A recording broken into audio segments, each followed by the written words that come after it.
Another college football Saturday about to get underway. Love this time of year. It does suck that West Virginia's so bad this year. Why? Offense finally gets figured out, but the defense looks like absolute garbage. Losing to Kansas. That's one of those throw your hands up in the air and say, I give up on the season type of deals. I'm sure your team's in a better position than mine. That's all I can say about that. Mine's not in a good position at all.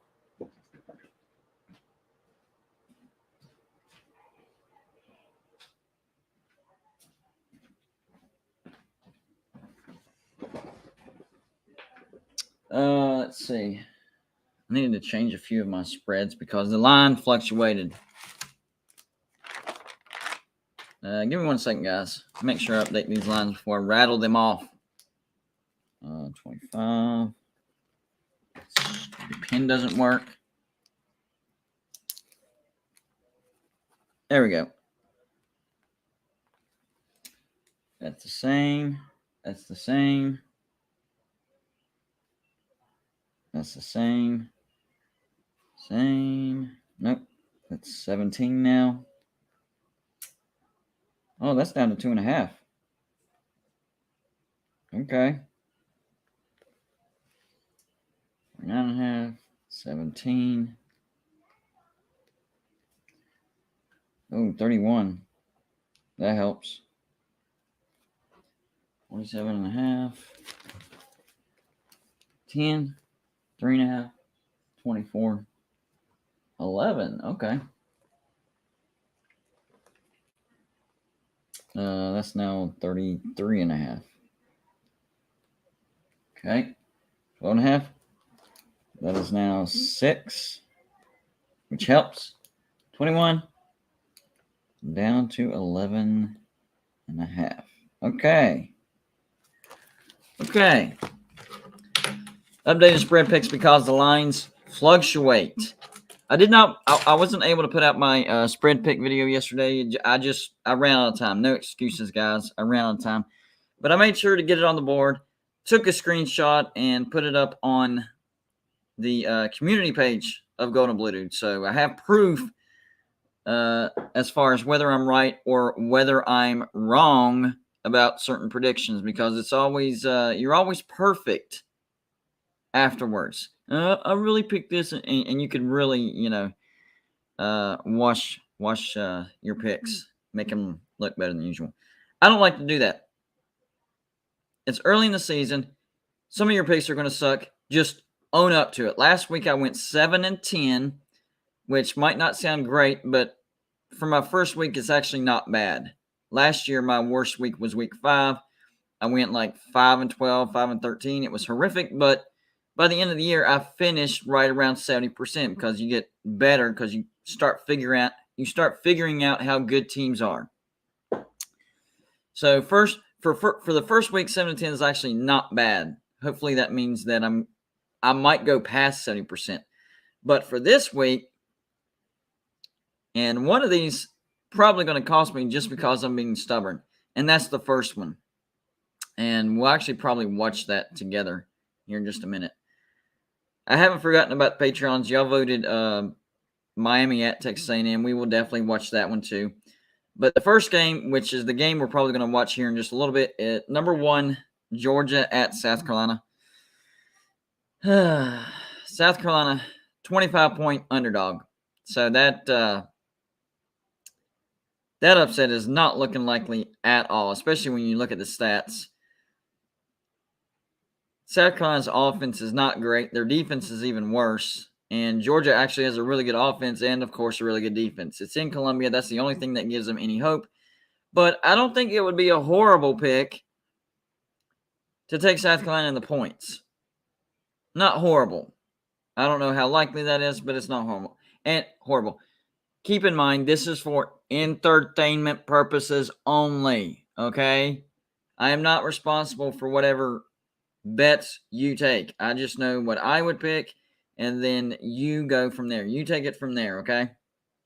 And, of course, beginning of the year, I'm I'm more wrong at the beginning of the year versus at the end of the year because we're still trying to figure teams out in weeks 1 through 4. I start getting, of course, last year, week 5, I didn't. But week 6, I really started to get to get it going. So take these with a grain of salt, guys. Grain of salt. So would it be a horrible pick to take South Carolina points? Not to me, it wouldn't. I'm going to leave that up to you. UConn at number 4. Michigan 47.5 point favorite. UConn is a special kind of bad. I would take Michigan and I would lay the points. Number 6, Oklahoma at Nebraska. Oklahoma, 11-point favorite. A lot of people were like, Scott Frost is out, so Nebraska going to pull off the stunner here. I don't know. They lost to Northwestern, who lost to Duke. Then they lost to Georgia Southern. I just think Nebraska's bad, so I'm going to take Oklahoma and lay the 11. No offense to my Nebraska subscribers. Hopefully I'm wrong for your sake, but I just don't see it.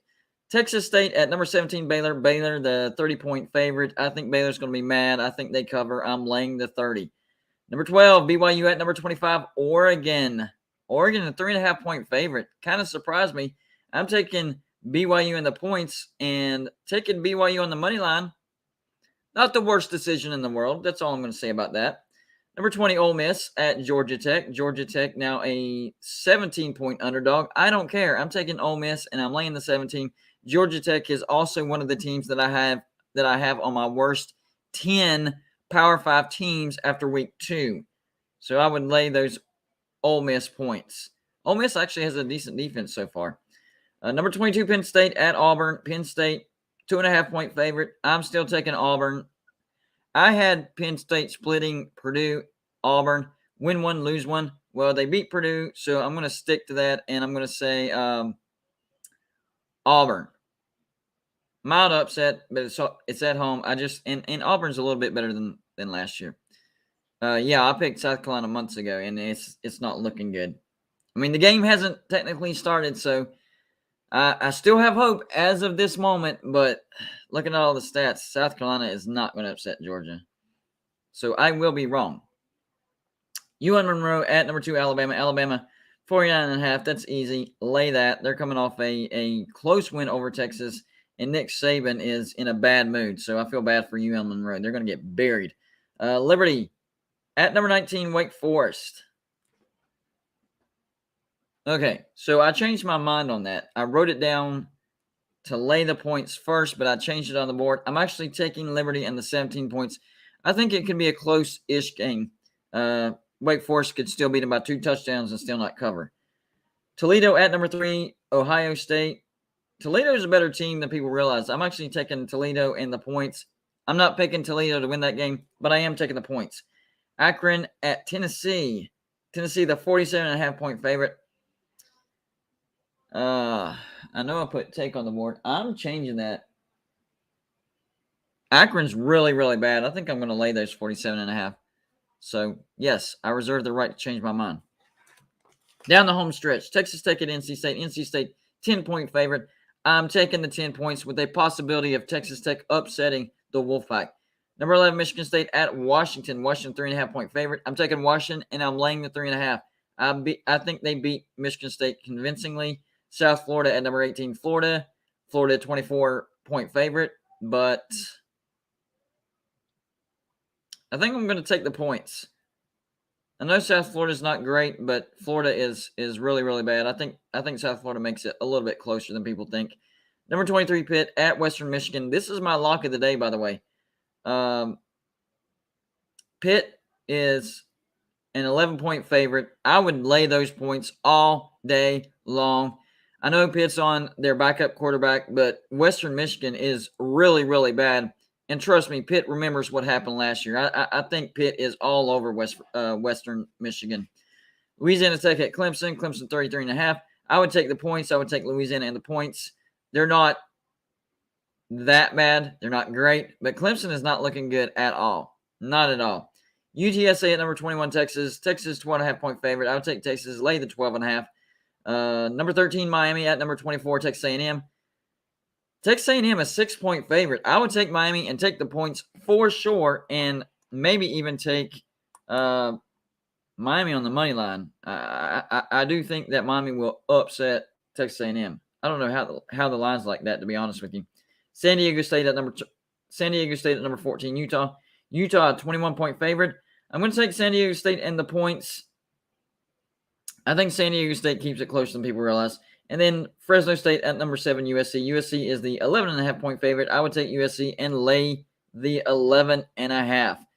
The defense is not a liability. It's not great, but their offense is looking really, really good. Will Klein, thank you for the $5 donation. Says Arkansas is playing Bobby Petrino today, which I find funny. It's always funny whenever that happens. Of course, I love it. Good comment, by the way. I forgot about that, so thanks for reminding me. If you haven't, please hit the thumbs up button. It's a simple, easy, fast, free way to support the channel. Even if you don't like me or you don't like the video, it helps the video hit the YouTube algorithm, gets it suggested more people see it, more people click on it, and boom, that's how you grow your audience. So you're not just helping me, you're helping yourselves because you're growing the audience to which you can trash talk to. So yes, hitting the like button doesn't just help Going Unbluted, it also helps you. And if you have a question or a comment or you want to make fun of me, hey, I'm wrong a lot. That's a great way to make fun of me. Super chat. It is the little dollar sign that you see on your bottom right-hand corner. Anything you put into that super chat, I will put on the screen. I will read it as long as it's YouTube appropriate. And I'll answer the question, address the comment, and either agree or disagree with you about the troll comment. So there you go. Right now, I'm checking out College Game Day, see what all nonsense they have to say. Honestly, College Game Day, to me, it's kind of gone off the rails. There's definitely an agenda going on, you can tell, and that's the way they push the show. But it's still entertaining. But it's sad to see Lee Corso, guys. It really is. I think what they need to do, and y'all let me know what you think about this idea. I think what they need to do is they need to replace Lee Corso with Pat McAfee for the mascot head pick. What do y'all think about that? What do y'all think about that? I think Pat McAfee over Lee Corso, or replacing Lee Corso for the mascot head pick. I like it.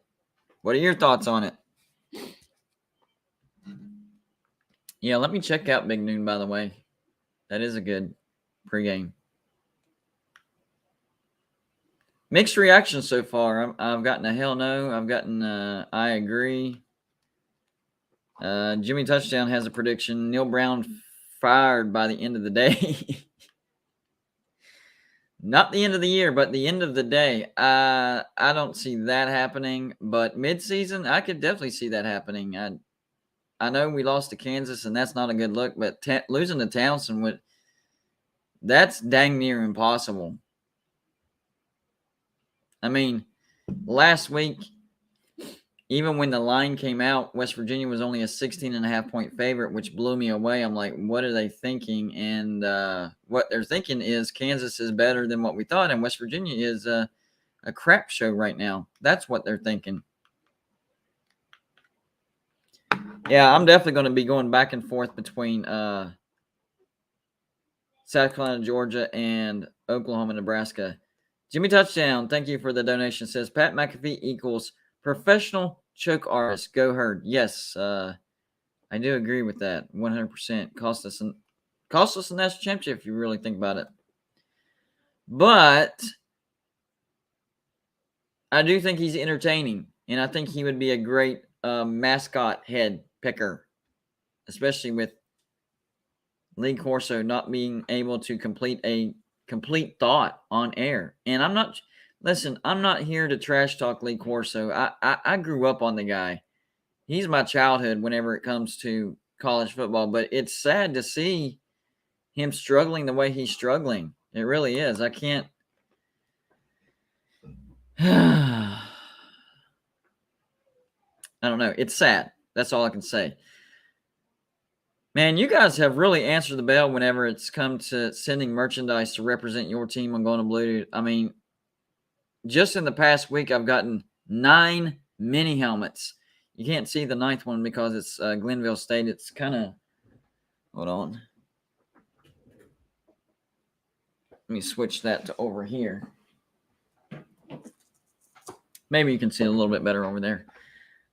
So I'm really blown away. Anybody else that wants to send, and it doesn't have to be a mini helmet. You can see wrong way. You can see pennants, shirts, the towel. Do you see the Arizona State towel right under the West Virginia State outline? Flags, banners, signs. Look at that. Somebody sent me the TCU National Championship banner. How about that? Yeah, anything. A cup, whatever. Mini helmet, my favorite? Yes, it is. Not going to lie, it is my favorite thing, but I know they can be expensive. So, if you just want to represent your team and you don't feel like spending, $30-$40 on a mini helmet, that's cool. I understand. Send me a cup, send me a Coke bottle. I got the Tennessee. See that? Tennessee Coke bottle. Jim Hamrick. There you go, buddy. We got all that. You know what? I think I'm going to move that slob trophy because I brought down the West Virginia helmet and there's nothing up there and it's looking really, really bare. Hold on, guys.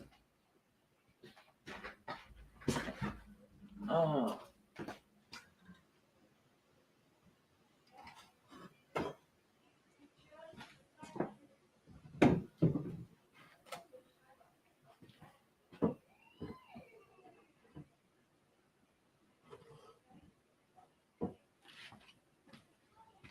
I think that's better. Fills it out just a little bit more. Jimmy Touchdown says, just sent you Reggie Bush's vacated Heisman Trophy. Is that what that was? eBay. Let's see how much money I can get out of that. Yeah. I'm sure I can get at least a couple thousand out of it, right?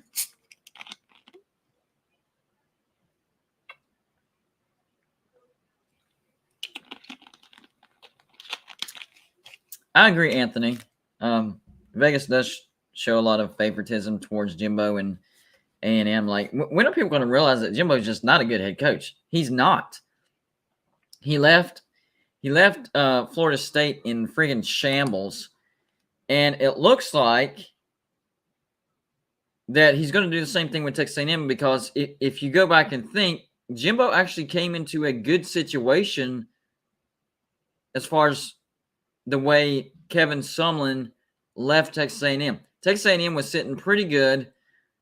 I guess Texas A&M was sick of being really good. They wanted to be elite, so they thought Jimbo was the guy to take them from really good to elite. Turns out, I don't even know if Texas A&M is really good anymore. I mean, they went 8-4 last year. They lost one of their gimme games last week against Appalachian State. I don't know. I think and it's not like there's not a precedent. There is a precedent. Look at Florida State. Florida State was in pretty good shape, not great shape, but pretty good shape when he got there. But when he left them in shambles. And I know he's a West Virginia guy, and he has Power 5 coaching, but I don't know if I'd want him at West Virginia. Like, if he leaves programs in shambles that recruit at a high level, what's he going to do to West Virginia? The only silver lining with Jimbo Fisher coming to West Virginia, as far as maybe he would be a good coach, is he is a West Virginia fan. He's from West Virginia. So maybe he would care more about, the situation of the program and actually be a good head coach. I don't know. But if we're going by record and precedent and, actual proof, sorry, Jimbo. I don't think you're a good head coach. I really don't. So right now, Big Noon Kickoff, they're talking about Brent Venables as a head coach. And he has, honestly, guys, he has changed the defense almost overnight. Oklahoma under Oklahoma, that was too loud. Oklahoma under Lincoln Riley basically had no defense, but they had a great offense. Now, Oklahoma is 10th in total defense, allowing 8 points per game. 8 points per game. And I know they haven't played, the really great competition, but I guarantee you, even last year after mediocre to bad competition, Oklahoma was still probably allowing 15 to 20 points a game. That's just how bad their defense is. And their offense isn't bad.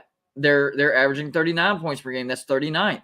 So a good, not elite offense and a pretty good defense so far. Oklahoma is definitely a Big 12 contender, especially with BYU potentially taking a step back. And yes, I've seen all the Hugh Freeze chatter as far as going to West Virginia. I agree with it. I know he has skeletons in the closet, character issues at Ole Miss, but the dude can win.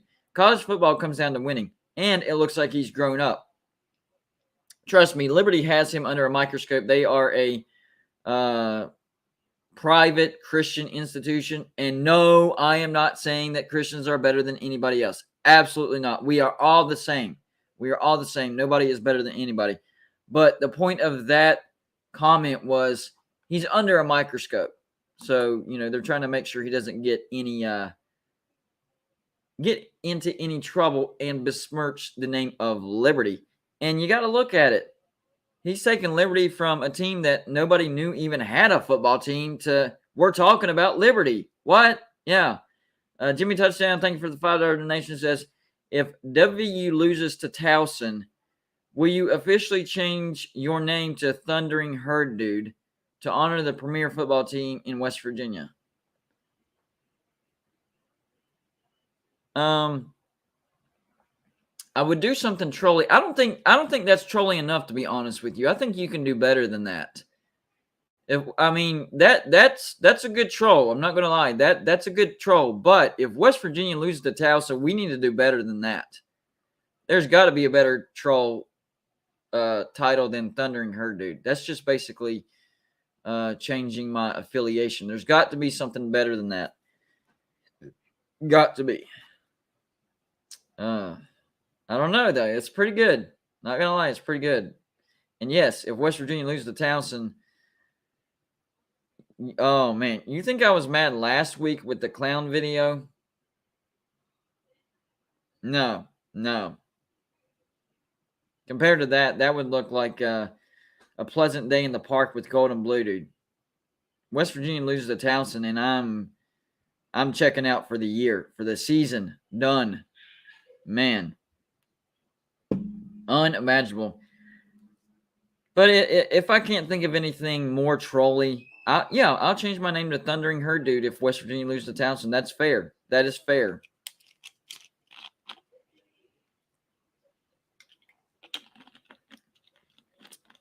So just to give y'all an idea of how my brain works, talking about the clown video that I did last week after the West Virginia game. So here's how my brain works, okay?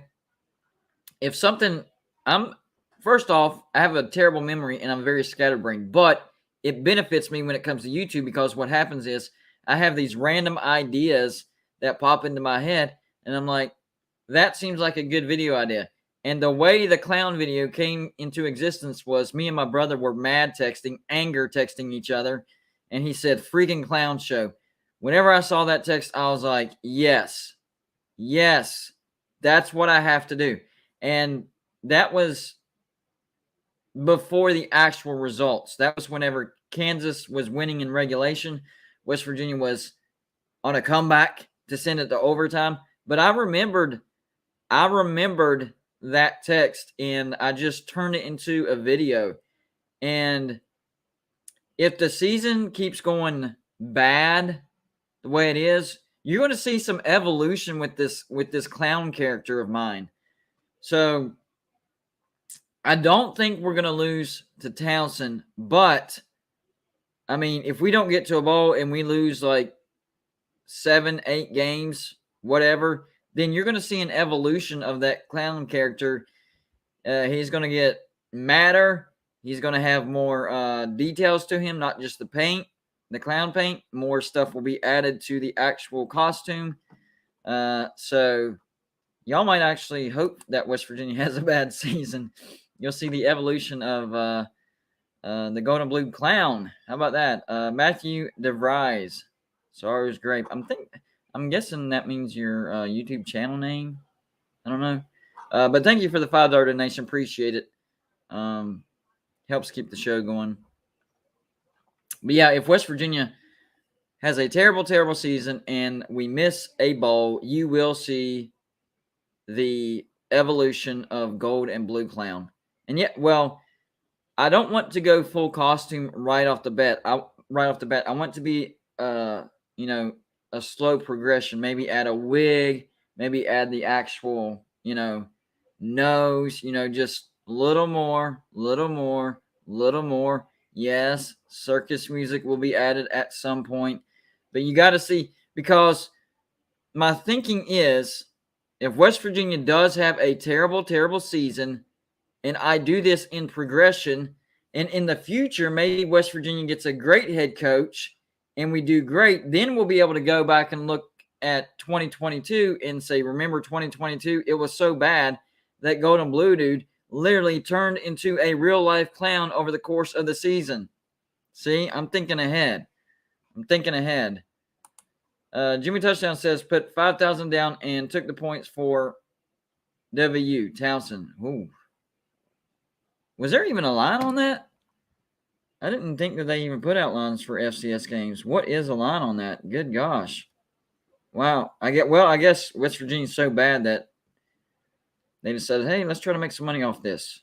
See if there's some idiots that would lay these points. Let's see here. We'll go to scores and Big 12. Is there a line? West Virginia. Yes, 39. Wow.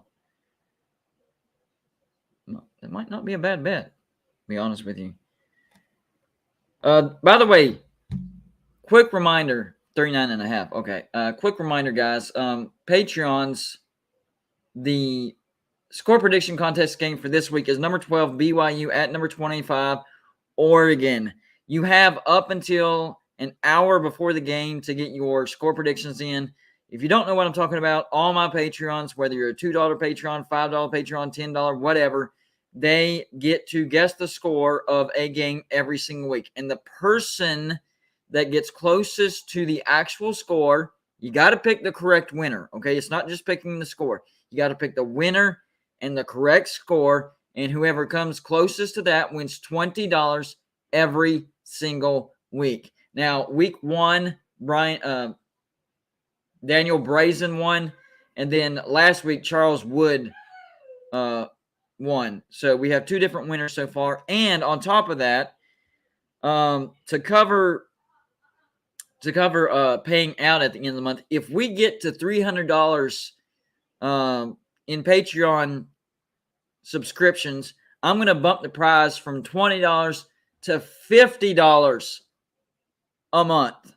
Or not a month, a week. So every time you win a week, it's $50. So encourage other people to join Patreon. And if you're a lower amount, you can bump it up to try to get us closer to that goal.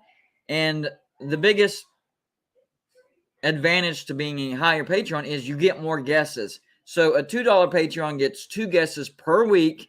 $5 Patreon gets 5 guesses per week. $10 Patreon gets 10. And then a 20 gets 20 guesses. So there are advantages to bumping up your subscription. Now, right now, we're at $234 in subscriptions a month. If we get to 300, I'm going to bump that prize up from $20 to $50 a week. So every time you win the score prediction contest, boom, $50. And I apologize, Daniel Brazen and Charles Wood. I can't go back and retroactivate these prizes. That would create a lot of confusion. So $20 for you guys as is, and it'll continue to be $20 until we hit the $300 threshold. So there we go. Just something to keep in mind. If you like guessing scores and maybe winning $20 while you're at it, and you can win as many times as you want. It's not like you win $20. I can't win again. Last year, I had a dude that won it like 6 times. He was the regular season score prediction champ. 6 times. So that's $120. And he was like a $5 Patreon. So he spent, what was it? He spent $20 and won $120. That's a good payout. Jimmy Touchdown is betting his rear end off today. Just put another 5,000 on Marshall at -17 against BG. Who's BG? Who are they playing? Is that Bowling Green? Or are you talking about? Because that wouldn't make sense, honestly. Conference USA. Well, are they in Conference USA this year? No, they're not. They're in the Sun Belt. Duh, Sun Belt. I knew that. Let's see. They are playing Bowling Green. Only a 17-point favorite. I would lay the points. Yes, definitely. I would. That's actually a great bet. Matt DeVries, Sorrow's Grave. Thank you for the donation. Do you have any Kansas stuff for your wall yet? I have a KU mini helmet ready to send. Send it, brother. I do not have it. And unfortunately, I don't have a lot of Kansas football subscribers. So if you have it and you're willing to send it, buddy. Let me go ahead and put the banner on so people can write down. So there's the P.O. Box that you send any merchandise store. P.O. Box 360, Liberty, South Carolina, 29657. But yes, that would be awesome. And my dad is going to start working on the shelving display whenever they get back from vacation. So we're talking next week. And we have a great vision for the background of Golden Blue Dude. So I'm pretty excited about that. Very, very excited. But absolutely, man, send that KU mini helmet. I guarantee you that I'm not going to get one between now and the time that you send one. And if you send the first one, then that's the one that's going to be displayed. And that's why I try to update people on the mini helmets that we do have. I don't want somebody to accidentally send another helmet that we already have. G Boone, thank you for the $2 donation. West Virginia on the way to a 2-10 record. Well, where's the other win? I was thinking 1-11. You're giving us another win? Where's that other win? At Virginia Tech? If it was at home, I would say yes. Virginia Tech's that bad, but it's on the road. At Texas? No. Baylor at home? No. At Texas Tech? No. At Iowa State? No. TCU at home? Much better than I thought. No. Kansas State? No. Oklahoma? No. At Oklahoma State? No. Where's the other win? It's Towson. Unless we have a massive turnaround on our defense. Who would have thought we'd be trash talking our defense? But unless we see a massive turnaround on our defense, we're not going to win another game after Towson. It's just not going to happen. Awesome. Consider it done. Absolutely, man. That's awesome. You guys don't realize whenever I go to the post office and I see that locker key in my P.O. box, meaning there's some bigger stuff that don't fit in the P.O. box in the locker, I'm like, mini helmet. It's like a kid on Christmas morning. It really is. It's awesome. You guys are awesome. You guys are awesome. Love it. This past week was just absolutely insane. It was almost like, well, not almost like, I was literally getting gear every single day. If it wasn't a mini helmet, it was a banner or a flag or a T-shirt or a something, a pennant. People are really into sending me pennants, and I'm good with that. Very good. Let's see, how many do I have? 1, 2. I have 4 pennants so far. I have a Notre Dame pennant, an Air Force pennant.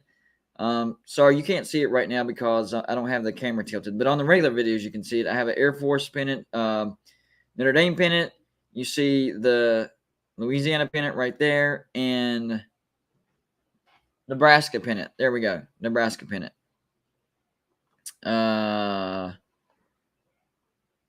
Which shirt did you send? Were you the one? The only shirt that I've gotten was Wisconsin. Was that you? Did you send the Wisconsin shirt?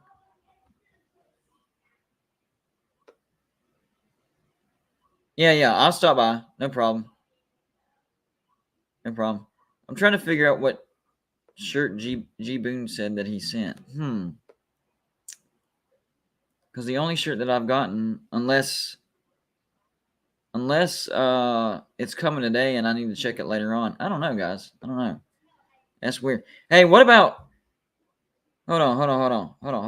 What about Last night, Florida State goes on the road and beats Louisville. I know Louisville's not a great team, but my gosh, Florida State is 3-0.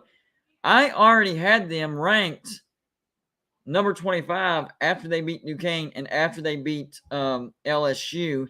They had a bye week last week, so I kept them at 25 after that. They're going to go up in my poll after going on the road and beating Louisville.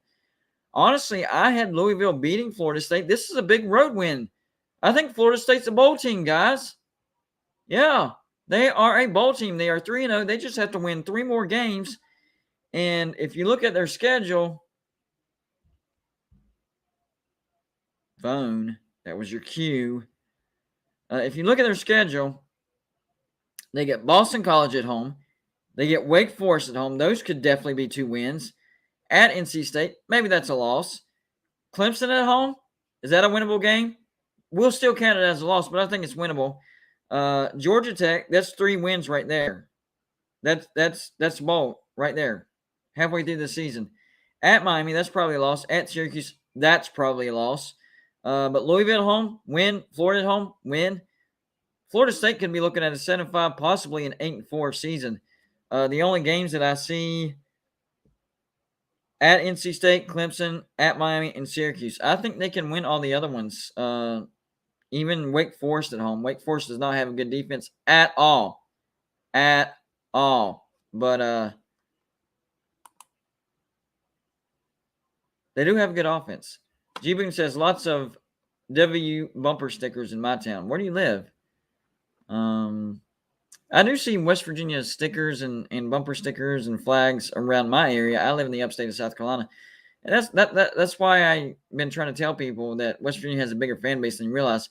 Start whenever you go out into town, drive the interstate, drive the main drag of town or the back streets, whatever. Start consciously trying to see if you can find West Virginia stickers, West Virginia flags. I'm telling you, you will be surprised. I don't care where you live. Kentucky, North Carolina, South Carolina, Georgia, Florida, Texas, California. You're going to see some stickers out there, and it's going to surprise you at how many you're going to see. Jimmy Touchdown says Marcus Freeman on coach's hot seat after 3 games, LOL. Yeah, he definitely is, 100%. That's not just trash talk. Fans want him gone. They do. That loss to Marshall was unacceptable at all. And I tried to warn Notre Dame fans. I actually gave Notre Dame the benefit of the doubt. I had them going either 7-5 or 8-4, taking a step back, but not a huge step back. No, man, we didn't lose hardly anything. Marcus Freeman is a great coach. He has the talent. We're going to be playoff contenders. No, you were not. And I called it. You didn't listen. And you got it. Actually, you're in the same boat as me. People try to tell me, nope, Golden Blue, West Virginia's not going to take a step forward. So I'm trash talking you, but you can also trash talk me because we're in the same boat. Both of our teams suck. G Boone says, I stay north of West Virginia. The fan base travels well. Yeah, really does. Really, really does. Jimmy Touchdown says, how is Neil Brown only number 12 on the coach's hot seat? Because of where he's at. If he had done what he's done at like a Michigan State or a Purdue or I don't know, a Kentucky or just teams that are considered better than West Virginia right now, he'd be much higher on the hot seat, much higher. But because he's at West Virginia and West Virginia is known for mediocrity, then we're only going to put him at 12. But he's still on the hot seat, so let's not forget that. All right, so they're talking about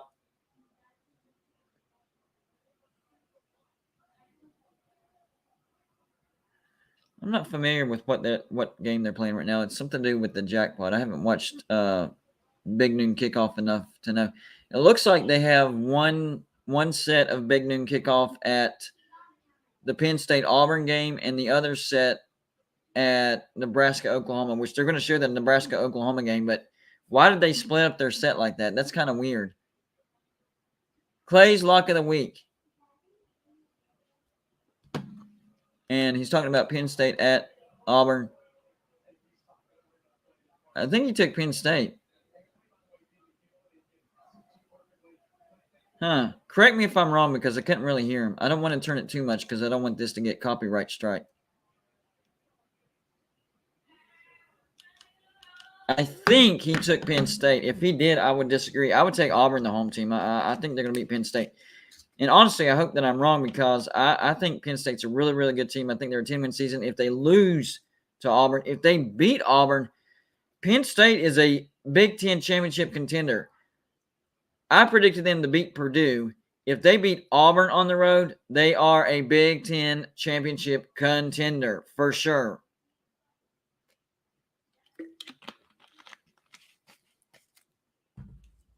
100% sure on that. Yes. Now, the great thing that I'm liking about my mini helmets is I'm getting some group of 5 teams that I was not expecting, like Utah State. I was not expecting a Utah State mini helmet this early in the game. We got an Air Force mini helmet. That's really clean, guys. That's really, really clean. And even Syracuse. I know Syracuse is a Power 5 team, but I was not expecting a Syracuse helmet this early in the game. Although Syracuse is good this year, so maybe they're coming out of hiding more than usual. That kind of does make sense when you think about it. Syracuse, I think they're a bowl team as well. I really do. And hold on, let me see here. One sec, guys. So for Syracuse, they have Purdue at home. Syracuse is a 1.5-point favorite. I would definitely take Syracuse right there. I had Purdue taking a slight step back this year, anyways, and Syracuse being better, but I didn't think they would be this much better. Now that I see how much better they are, I'm very confident at taking Syracuse against Purdue in the dome. In the dome. If this was at Purdue, I'd probably take Purdue, but it being in the dome is what changes my mind. G Boone, thank you for the $5 donation. Says Scott Frost undefeated in AAC, but can't get a win in the Big Ten. Absolutely right. That's the way some of these coaches roll. I mean, look at Neil Brown. He has not had success at West Virginia, not as bad as Scott Frost, but he was great in the Group of 5 in the Sun Belt. He was great. Troy was beating teams like LSU, Nebraska, came close to beating Clemson. They were beating Power 5 teams on a regular basis. He makes the jump to West Virginia, and it's a whole different ballgame, and he can't win. I mean, he can win, but he can't win enough. Score update: Virginia Tech and FCS Wofford. Virginia Tech is up 6-0. Way to go, Virginia Tech. There you go. Anthony says, GBD, your Hurricanes mini helmet is the all-white with the green U on it, or is it the all-green helmet with the white University of Miami logo on it? Are you asking me or telling me or give? I know somebody's sending me a Miami mini helmet. I can't remember if it was you or somebody else. Are you saying, or are you trying to get me to guess? Because it didn't have a question mark at the end. You said so it looks like you're sending one, and it says, is the all white with the green U on it, or is it the all green with the white U on it? I don't know. Honestly, I haven't gotten it yet. G Boone says, should West Virginia take a look at Marshall's coach? Absolutely. Charles Huff, not just because they beat Notre Dame. I like Charles Huff because of how he recruits. He has Marshall recruiting at a Power 5 level. If he can do that at Marshall, I'm telling you right now, I think he can do that at West Virginia. And he's very energetic. He's an emotional coach. He's kind of the anti-Neil Brown. And I know I complained about Dana Holgorsen for going too far, but there's got to be a medium to where you're not a lunatic, but you're also not a robot. So Dana Holgorsen was a lunatic. Neil Brown is the robot. I think Charles Huff is the middle. I think he would be a great hire, actually. And he recruits at a high level. That's what West Virginia needs right there. Dana Holgorsen put our recruiting in the absolute bottom, not just in the crapper, but in the bottom of the crapper, underneath all the crap. That's where our recruiting is, or where it was when Dana Holgorsen left. Now, Neil Brown doing a little bit better, but we still haven't recovered. And that's what I try to get people to understand whenever I say I don't think Dana is better than Neil, and I don't think Neil's better than Dana. Dana walked into a really, really good situation, and he brought West Virginia down. Neil Brown walked into a bad situation, and he's not able to pull it up. They're both bad, but they're bad in different ways. Dana killed the program, and Neil Brown can't resurrect it. We need the coach that can resurrect it, and I like Hugh Freeze. Charles Huff is a good one. Tom Herman is a good one, but I really like Hugh Freeze at West Virginia. Uncle Lou says, great day of games on deck. Absolutely. Yes. And now that you're here, Uncle Lou, I hope you saw that video yesterday that I made of Georgia, South Carolina.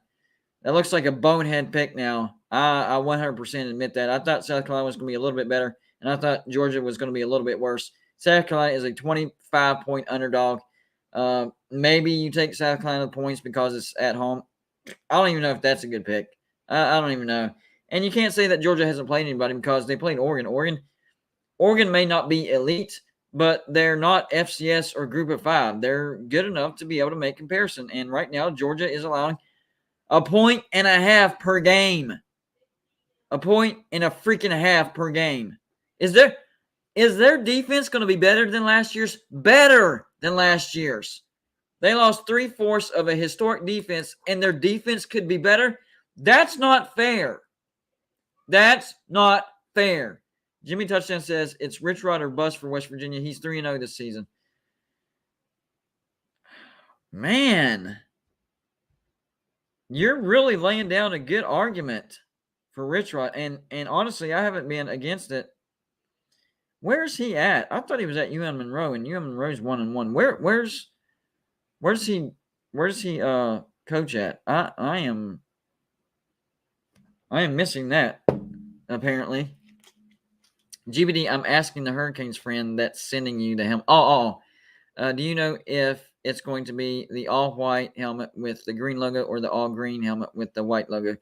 Well, I'm hoping, and if it's the other one, it's okay, but I'm hoping it's the all-white. Those are clean. That's one of the prettiest helmets in all of college football. So I'm hoping that it's the white one with the green logo. But if it's the green one with the white, that's fine. It looks good, but I'm just saying that white Miami U helmet, one of the cleanest helmets out there. And it pains me to say it, it's right up there with Texas. Texas has a really, really clean, nice looking helmet. So, yeah, I don't like Texas, but I can't say it. I can't deny it. I mean, I can't deny it. Texas has a really nice looking helmet, and I think Miami is right up there with them. I think they have a nice, clean helmet whenever it comes to the white helmet, and I think Nebraska has too clean of a helmet if you look at it. No offense to my Nebraska subscribers, it is what it is, guys. I mean, that's a little too clean, a little too simple. I don't know what it is, because if you break it down, Nebraska's helmet is very, very, very, very, very similar to Miami's helmet. It's all white. It's got a stripe, red stripe compared to the, green and orange stripe.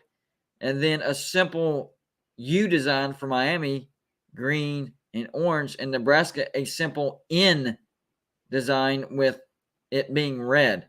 But for whatever reason, Miami's helmet is way, way better, in my opinion. It's way prettier. I can't explain it, because when you compare them side by side, it's like, how can it be that much prettier when they're so alike? I don't know. Maybe I just don't like the color red. I don't know. I missed the game day sign. Dadgummit. Is it still on? No, it's not on. Or maybe it is. I don't know. Wait, are you saying you were on game day, or you had a sign on a video or something that talked about game day? I don't know. But that would be really, really cool. I've actually encouraged my subscribers to get a golden blue dude. Yep, they're still there. A golden blue dude sign on to College Game Day, and I even have reward incentives. How awesome would it be to see a golden blue dude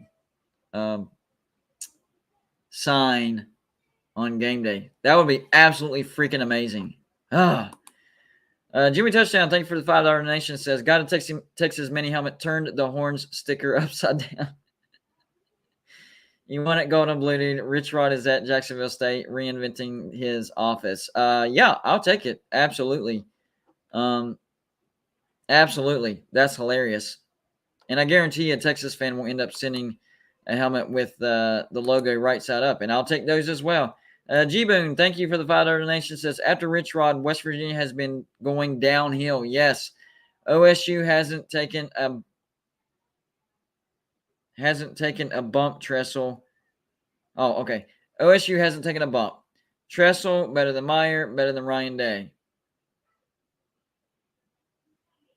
I don't know about the middle one.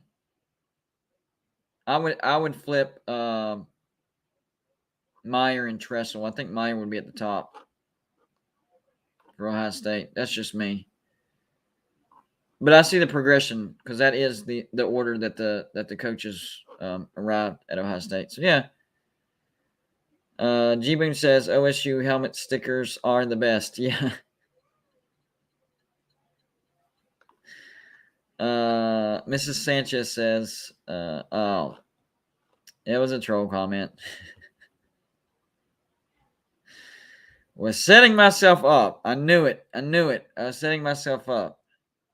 But not gonna lie, I did laugh. I tried to make something perfectly clear whenever that situation was going on. I didn't make videos defending or attacking Uncle Lou because that's none of my business. People were literally trying to put me in one box or the other. Are you a Uncle Lou apologist or are you an Uncle Lou hater? Neither. That's not my situation. I'm here to talk about college football. I mean, for somebody that's going through that situation is worse enough. And then other people, stirring things up, and so I stay out of it. I don't care if it was Uncle Lou, Carolina Jackpot, Pigskin Pete, whoever. Something like that happens to anybody, that is their business, that is their life, and it's none of my concern. So that's where I stand with things. But of course, whenever your channel starts, to get up there in subscribers, and I'm by no means am I calling my YouTube channel a big one or a successful one, but we are over 10,000, so that's it's pretty decent, And once you get into that category, people, whenever something like that happens, people are like, all right, Golden Blue, where do you stand on it? And I just, no, I'm not standing either way. Whenever you try to stand on the fence and try to pick a side, sometimes you end up falling and tearing your groin area. So I stayed off the fence because I didn't want to fall and cut my sack off. Sorry, just didn't want to do it. Anyways, back to football.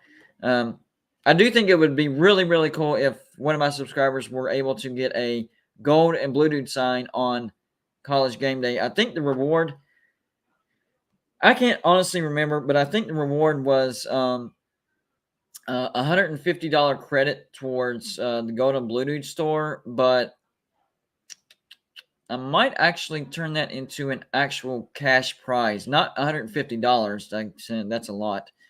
I'll go 50 though. If you can get a sign on College Game Day on camera, $50 prize. I can do that. How's that sound, guys? $50? Is that good? Oh, and the score prediction contest for my Patreons. Right now, we're at $20 per winner, and Daniel Brazen won the first week, so he's getting $20 on the 23rd. That's when I get paid from YouTube. And then Charles Wood won $20 the second week, so he's getting $20 on the 23rd, and they can win again, so that might go up to $40 for one of those. Who knows? But if Patreon gets up to $300 worth of subscriptions, I will bump it up from a $20 prize to a $50 prize. And right now we're at $234 worth of subscriptions on the Patreon. If we can get up to 300, I will bump up the price. I gotta make enough to cover the prize money. So once we hit 300, I'll bump up the prize to $50. And I'm not going to retroactivate it. Sorry, Daniel. Sorry, Charles. I can't do that. That would set precedent for a tricky situation. And then the people last year, well, we won it last year. Why don't we get $50 instead of $20? See what I'm saying? Then I'd have to do that. So I'm not retroactivating that. When we hit $300, and I know we will, I will bump the prize from $20 to $50 every single week. But as is, if you join Patreon, you have a chance to win $20 every single week. All you have to do is be the person that guesses the winner and gets closest to the actual score of the game that I pick, and boom, you win $20. And oh, by the way, this week's game is number 12, BYU at number 25, Oregon. This should be a great week for the score prediction contest. And not necessarily gaining more Patreons, which would be awesome anyways, but even current Patreons could bump up their subscription, which would give them more guesses and get us closer to the $50. Just something to think about. Or we can stay as is and have the $20 prize. Either way, we're good. All right, back to football. It is college football Saturday, right? Yes, it is. Let's see. What was I going to do here? Oh, yes, back to scores, actually. I want to check that. Wow. Boston, you know what? Boston College must be a special kind of bad because 7 minutes left in the second quarter, and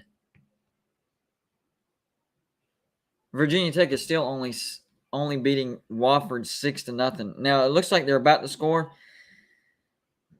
but that's not a very good offense. So maybe that is a good matchup for West Virginia. Virginia Tech has a decent defense, but a terrible offense. The matchup against Kansas, apparently Kansas had a much better offense than what I realized.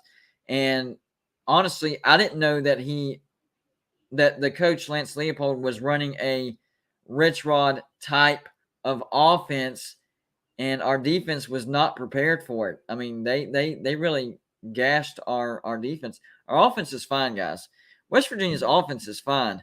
So if Virginia Tech has a terrible offense, maybe we can win that game. I don't know, because the only team that Virginia Tech's beaten is Boston College, and Boston College is a bad team.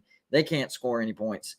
They scored 21 against Rutgers and 10 against Virginia Tech. So maybe there is some light at the end of this tunnel, because Virginia Tech's not looking good against Wofford either. They have it 2nd and 8, down on the Wofford 9. 7 minutes and 9 seconds left in that game. 7 minutes. What time do we have? 1 minute till some type of kickoff. We do have the picks right now. I don't care about that. Let me check and see what. So we have Georgia, South Carolina. What's the other one? I think the other one I have it on is Nebraska.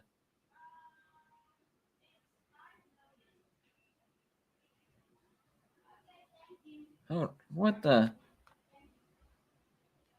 I think this is Nebraska. Yeah, Oklahoma at Nebraska. So we got 2 games on preset going back and forth. Let's go. College football Saturday about to kick off. Love it. Guys, soak this in. After today, we're about a quarter through the season. This is week 3, guys. Week 3. We are about a quarter of the way through the season. It flies by fast. Soak it in. There's some great games this week, and the games just get better and better and better. So every week, take time to enjoy this and soak it in, and try to slow time down while you're at it, because it really does go by too fast. Nebraska making an entrance. It looks like the crowd is jacked. I like that inside walk that they have. That's pretty cool. So I'm guessing that was part of the renovation. Of course, Sea of Red sold out. They don't care that they just lost to Georgia Tech. They're still going to sell it out. Credit to Nebraska fans. They are super loyal. They look very happy. Scott Frost is gone. Gone. Here's the entrance. It is jacked. It is jacked. This crowd is jacked. It's almost like they're celebrating something. What could they be celebrating? What is there for Nebraska to celebrate about? All right, so what I'm going to do is I'm going to make an attempt to... Hold on, guys. Give me 1 second, guys. It's going to take a minute. All right. This is number 6. Okay. I'll try to keep the score updated in case some people can't watch or are unable to. They're either at work or whatever, and you're watching on the phone. So we'll do that. Okay.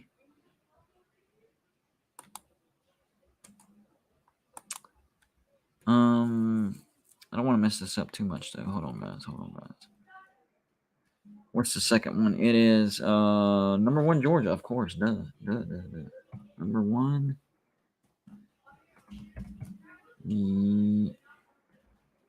Yes. Okay.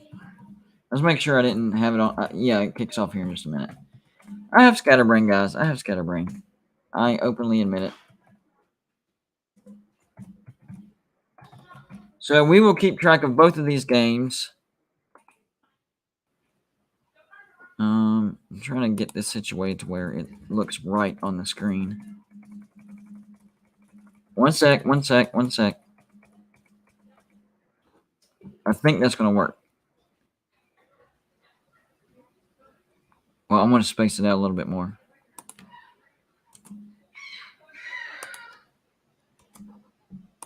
There we go. That doesn't look right. Dad, why did it do that? Can I not space it out?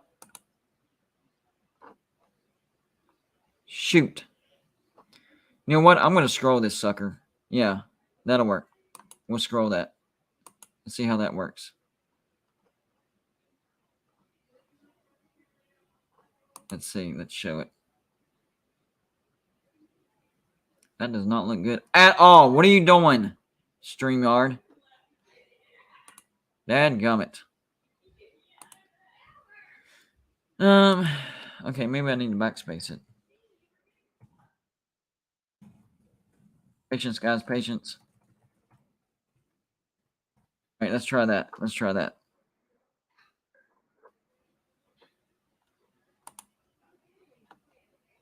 Save, and it's not any better at all. It looks terrible.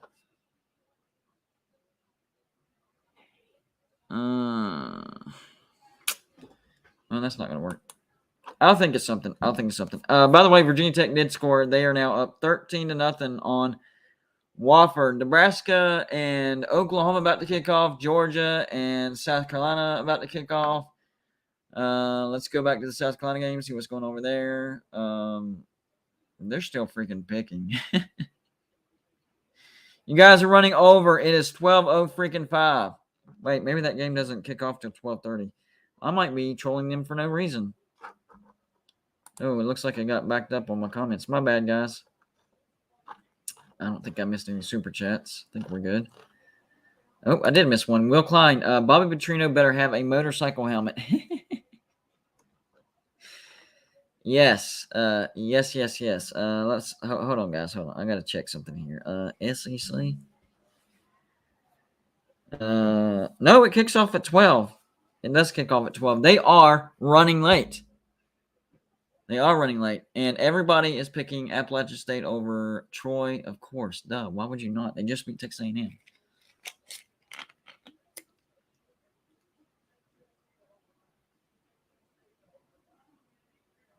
Wait.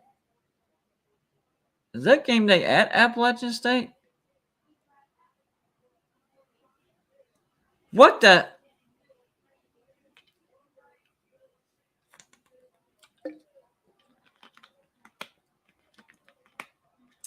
Why are they at Appalachian State? What? Why are they at Appalachian State? I know Appalachian State just beat Texas A&M, but what?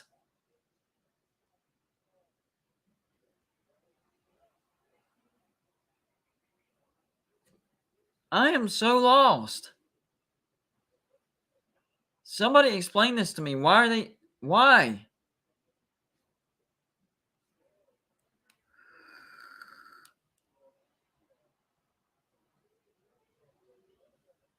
Lee Corso with the head pick. He is taking the Mountaineers of App State. But why in the world they're at App State, I have no idea. Somebody explain this to me. Why are they in Boone, North Carolina for a Appalachian State Troy game? What are you doing, ES? What the? What?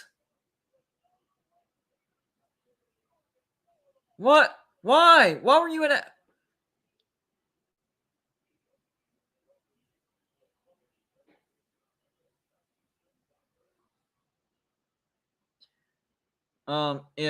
if West Virginia loses to Towson, you think last week's video was me being angry? That would be nothing. All right, it looks like this game actually was running late. The entrance, they're about to drop the curtain, display cocky, sandstorm blasting, Carolina flags are down, about to pop up. See, this is something that me and Mountaineer Paul, me and Kuz's Corner, me and Joey, West Virginia needs a better entrance. And understanding we love our band and the pride of West Virginia, all that stuff. But you look at some of these other entrances, South Carolina with Sandstorm, Virginia Tech, Inner Sandman, even Pitt with Thunderstruck. That was amazing. We need a nice rock anthem for an entrance. All right, they're about to drop the curtain on Cocky. Well, he's not Cocky anymore. He's General something. White towels are waving. Shane Beamer's jacked up. They're actually playing Ric Flair's music right now. And the crowd is going absolutely nuts. That's pretty cool. I'm not going to lie. Yes, I've seen it before, but, when you see it again, it's pretty cool. The white towel. They have white towels at every stinking home game. That's another great sight to see.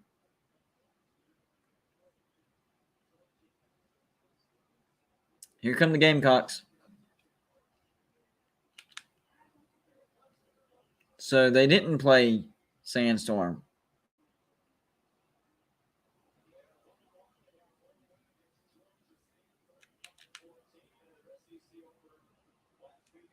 What happened to Sandstorm? I actually liked it for South Carolina. Like this. Here comes Georgia.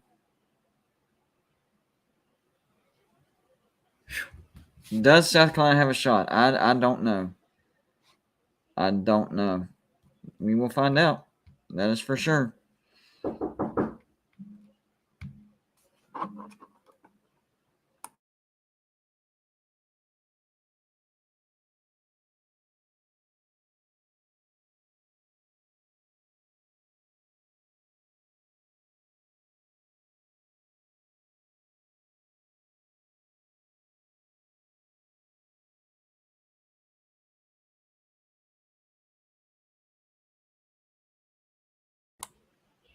Sorry, kids had a question for me.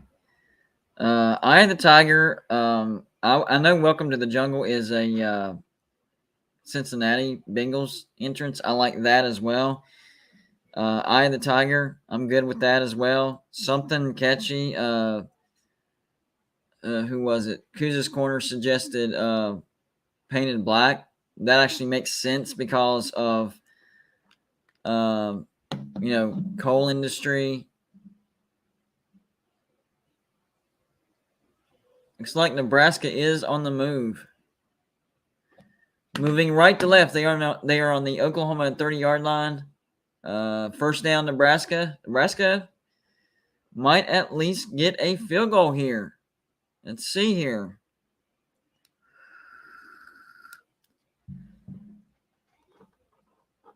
I'll keep y'all updated on the Georgia South Carolina as well. I'll go back and forth. Is there any other good games on at noon that I'm missing? Perhaps. Let's see.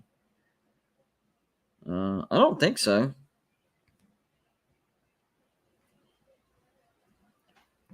Nebraska penalty. Yep, that's what they're known for. Michigan's already up 7-0 on UConn. Looks like Nebraska just scored. This TV must be behind because ESPN just said they scored, and I haven't seen it on the TV. What are you doing, ESPN? Yep, touchdown. Casey Thompson. Uh-oh. Uh-oh, Oklahoma. Uh-oh. Uh-oh, Golden Blue Dude. I'm probably going to miss that pick now. Dang, is it really going to make that big of a difference for Scott Frost? Gone the first game, they beat a top 10 Oklahoma? Dang. Is he that big of a cancer? Wow, got under the corner and over the safety. Perfect route running. He got under the corner and over the safety. That is a good receiver right there. That was an excellent route call. That was an excellent route run and a good catch.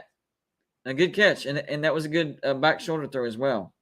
Nebraska on the board, 7-0 over Oklahoma. Yikes. Yikes. Hey, Nebraska fans, I don't have a Nebraska mini helmet yet, so if you'd like to represent your team with a Nebraska mini helmet, send it on over to Golden Blue Dude. It will be a part of the background forever. There's the address, P.O. Box 360, Liberty, South Carolina 39657. We already have a Utah State, LSU, Syracuse, Oklahoma State. Wrong way. Air Force, Arizona State, Florida State, Arkansas. Then, of course, the Glenville State, which is where Rich Rod is from. Seeing a lot of Rich Rod love recently, and I'm telling you, that's not a terrible idea. It's not. Texas fans, yeah, a lot of confidence in Texas beating Oklahoma. I can see it. You just took the number one team to the wire, and Oklahoma is already on the ropes against Nebraska. Nebraska just scores. Oklahoma better answer immediately. Back to Georgia, South Carolina. Let's see here. South Carolina. Did he get sacked? Nope, but he was rushed. Is his hip hurting? I don't know. South Carolina, 2nd and 10 on their own 37. Top hash moving left to right on Georgia. Not sure if they got a first down or not, or if that's just good field position, but at least they're not deep in their own territory. South Carolina running the ball decently right there. That was a good 5-6 yard chunk right there. Let's see. 3rd down and 5, I think. 3rd and 5 for Carolina. Yep, no. 3rd and 6, excuse me. 13, 51, 50, 49 left in the first quarter. Need to convert this to keep this drive going. At least getting in field goal range. Run quarterback design. Bad play call by the coach. That was a bad play call. Looks like Carolina's going to have to punt. Why he called that, I have no idea. That defense is way too fast to fool them with a quarterback design run play. Way too fast. Let's see. Going back to Nebraska, Oklahoma. That was a quick drive by Nebraska, just under 2 minutes. Here's the kickoff. Oklahoma going to let it bounce into the end zone. Okay, let's see if Oklahoma can answer.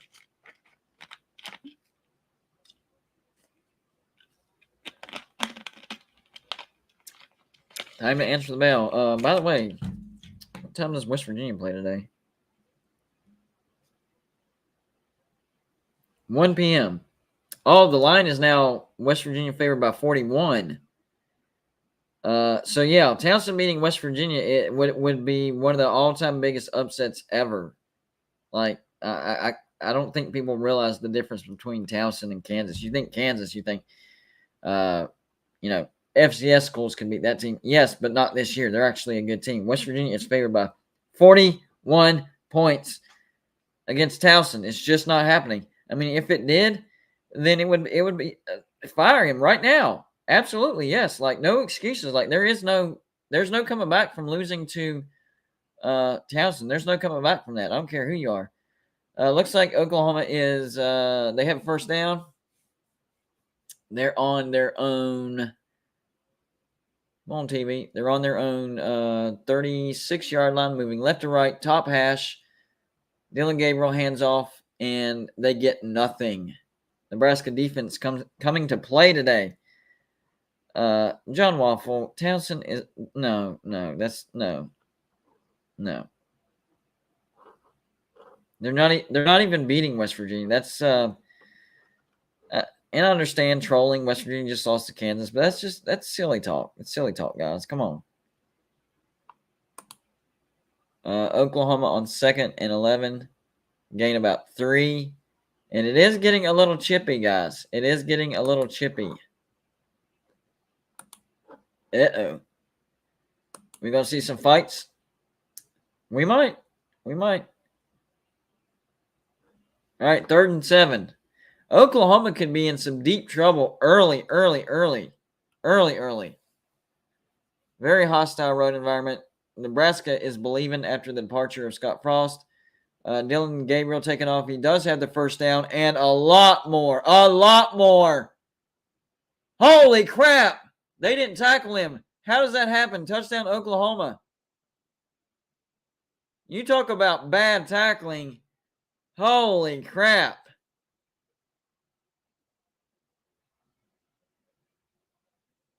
How?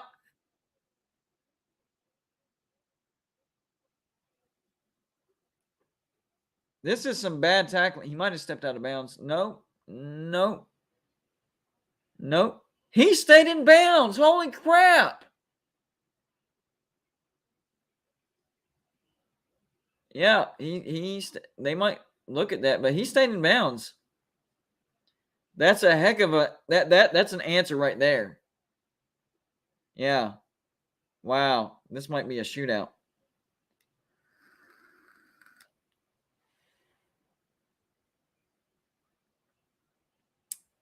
I had Jimmy Touchdown say Thundering Herd dude, and now Jeffrey says Pitt Panther dude. Yeah, I mean, maybe both.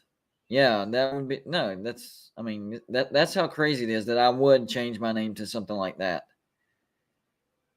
But I can see why people are saying that. We did lose to lowly Kansas. All right, let's check on Georgia, South Carolina. Let's see here.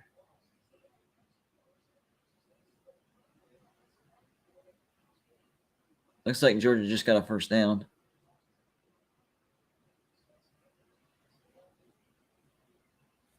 First and 10 on the South Carolina 19. They are in the red zone already. Run up the middle. Looks like a gain of 5.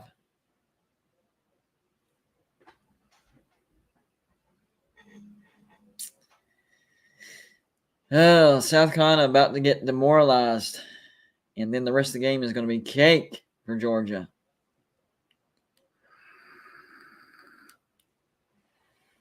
Marshall beat Notre Dame. They didn't whoop them. And Notre Dame's bad.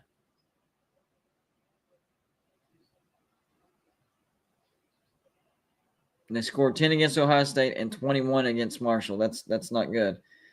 Georgia with a run. They do gain, looks like 4. It's going to be 3rd and 2 for Georgia. 3rd and 2. 3rd and 2.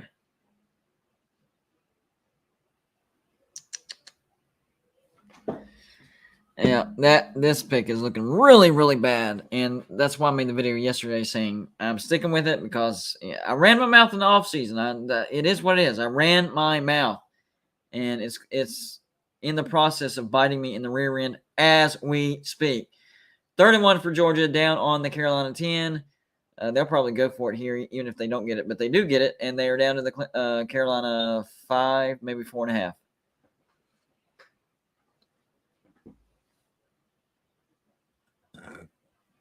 Excuse me, guys. Georgia about to score, 1st and goal, down on the Carolina 5. I guess now the biggest question is, does Georgia cover? Does Georgia cover? They are a 26, what was it? 26-point favorite, 25-point favorite, something like that. Might not be enough if they keep going like this. Handoff. Looks like a reverse. Good play call, and that's going to be a touchdown. Nobody stayed home for Georgia. Or for Carolina. Wow.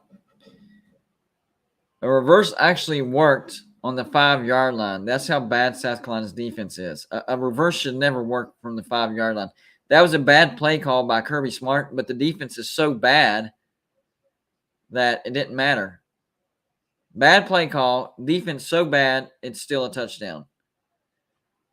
5-yard line, you never call a reverse on the 5-yard line. You 9 times out of 10, you lose yardage, and then the other time you just get stuffed. So the defense not looking good for South Carolina. Georgia up 7-0. South Carolina needs to answer immediately, if not sooner, if they don't want this to turn into a blowout. Unfortunately, I don't think that happens. I think this does turn into a blowout. It is what it is. Let's go back to...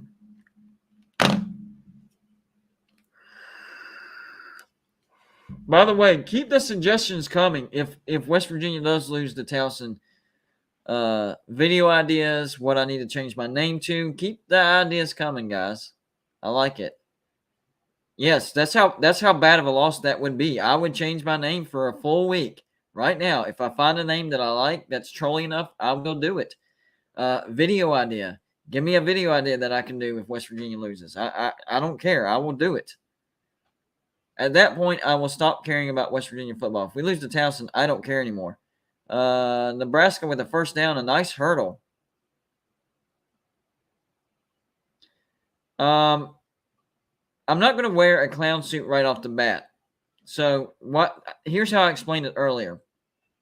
If West Virginia ends up having a bad season, like 5-7 or worse, you will see the evolution of the clown. So by the end of the year, yes, a full clown suit, the whole 9 yards.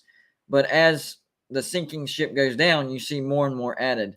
Like you saw the clown paint. Maybe I add a wig. Maybe I add the nose. Just maybe I add the horn, circus music, different stuff. You add to it as the season goes on. And then it turns out to be a bad season. You miss a ball, and full-blown clown by the end of the year. And then, in the future, West Virginia makes a good hire. This is hypothetical. West Virginia makes a good hire, and we start having success. Then people can be like, hey, remember back in 2022 when West Virginia was so bad that Golden Blue Dude, slowly but surely turned into a clown during the regular season? That would be a great storyline right there. I bet now everybody is really hoping West Virginia has a bad season. They want to see that. Yeah, this past week was just the beginning.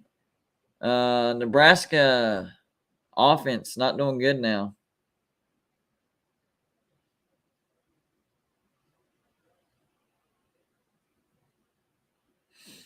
The captain idea, that's not bad. That's not bad. Dress up as the clown mountaineer. Well, yeah, that's exactly what I would be. I have a coonskin hat, so that could be the wig for the clown. I wish I would have worn that last week, but I'm glad I didn't now, because now we have an evolution type of idea going on. I like it. And it all started with the loss to Kansas. You can't go, never go full clown right off the bat. If y'all have watched Tropic Thunder, y'all got that reference. I'm not going to say it on YouTube because that particular sentence might get the stream taken down. But if you've seen the movie Tropic Thunder, you know what line I was just referencing. Never go full clown, at least right off the bat. You got to slowly go into it. All right, so that's commercial break. Let's go back to Carolina, Georgia.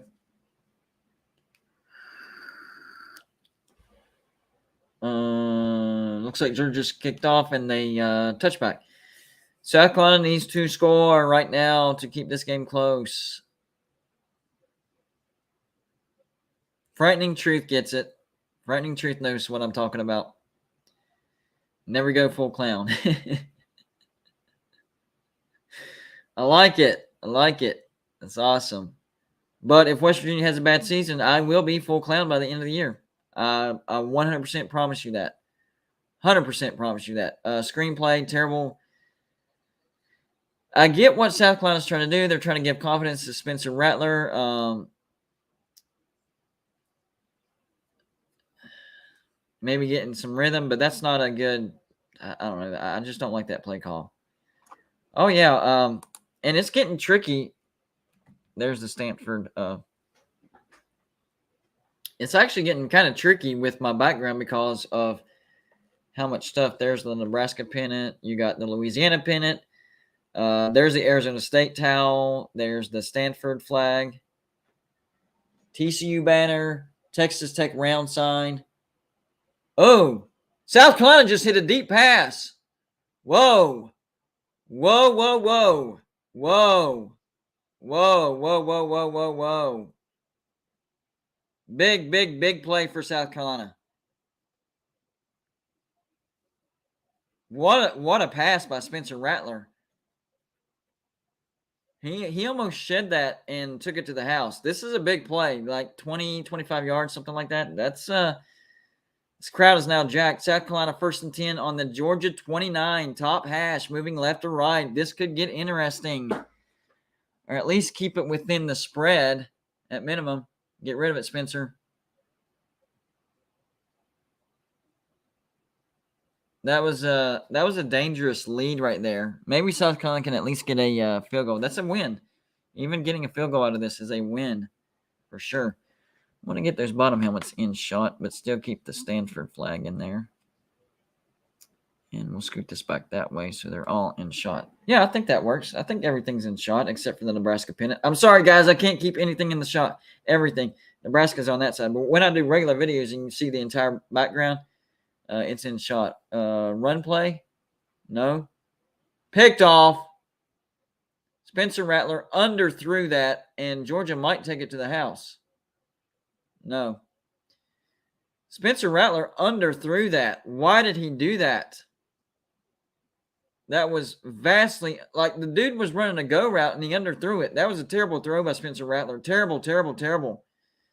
Bad, bad, bad, bad throw. That's one of the worst throws I've seen from any quarterback in a while.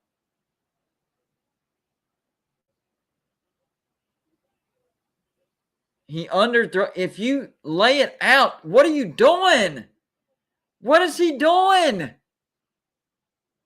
If you throw it, if you lead, look at him. If you lead it, why did he come back? Why did he do that? That was stupid. Stupid, Spencer. Stupid. Why did you do that? Absolutely terrible. Wow.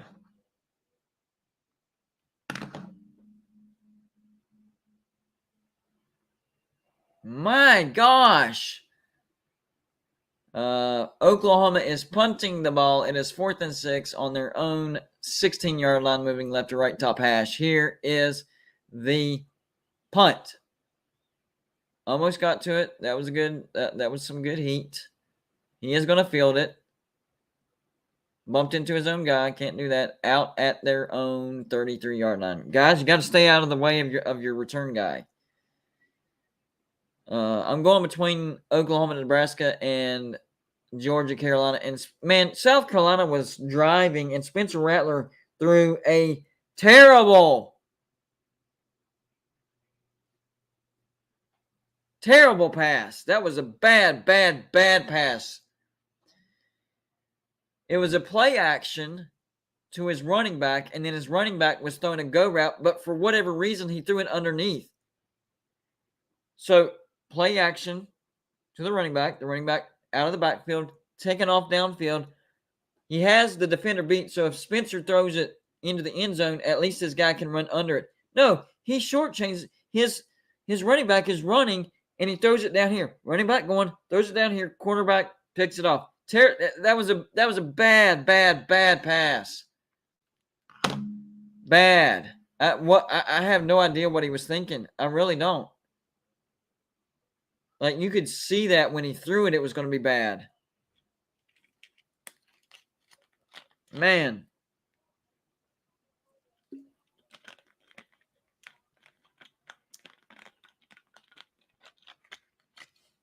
Man. I knew Rattler had issues, but I didn't know he was a straight-up clown. The dude is not, man. How was he a 5-star coming out of high school?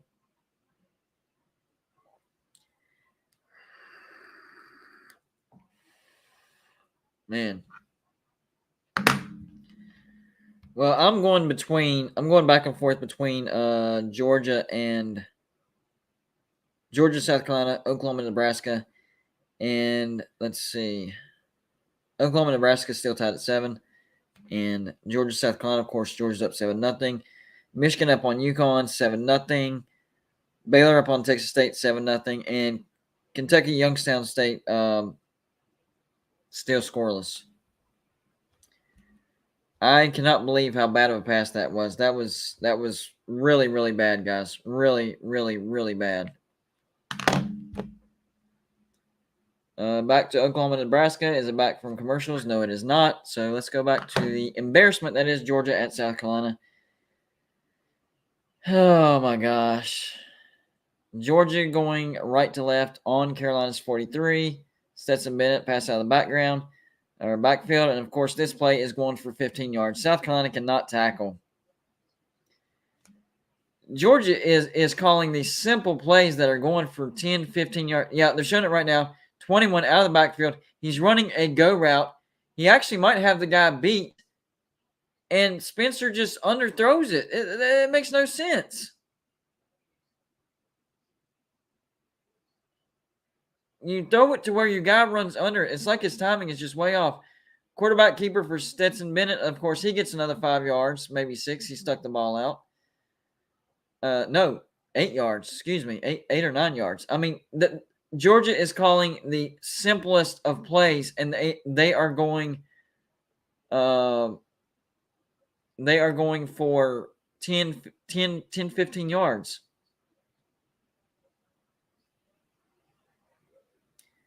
Go to Blue. You never mentioned your newest Patreon member, me. Yeah,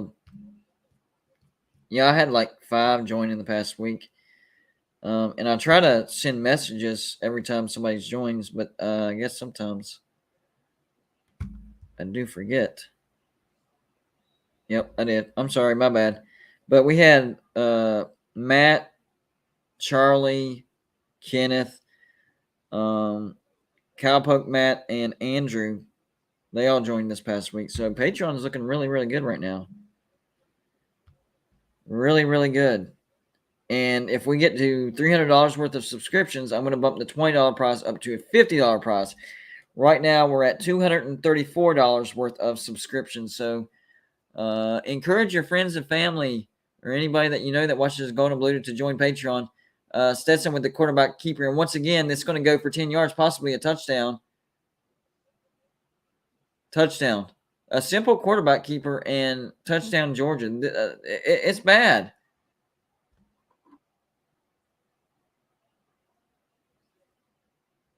Man.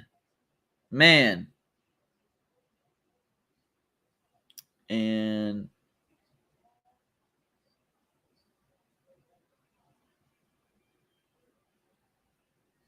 he might be out of bounds.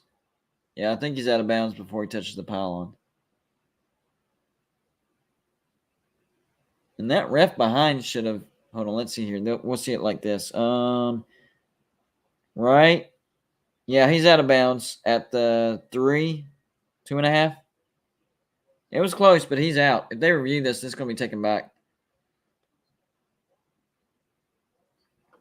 I like that. I like that pick, Kevin. I like it. I took Liberty in the points. Liberty in the points, so we'll see. That touchdown by Georgia will be called back, but I mean they're still down on the Carolina 3-yard line. Meanwhile, Oklahoma and Nebraska, they have the ball 2nd and 8 on their own 41. What happened there? Did they try to throw a screen and it just got blown up? What was that? No, he got sacked. Okay. I don't know how I missed that, but yeah, he got sacked. Make sure to hit the thumbs up, guys. It helps the video hit the YouTube algorithm, gets it suggested more. More people see it, click on it, and boom, you grow your audience to talk trash to.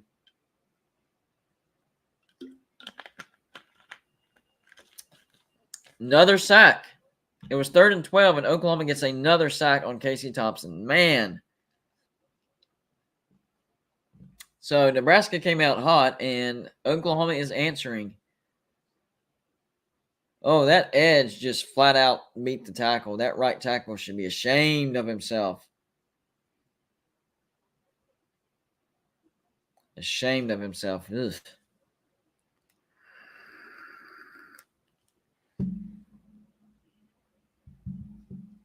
Punt for Nebraska.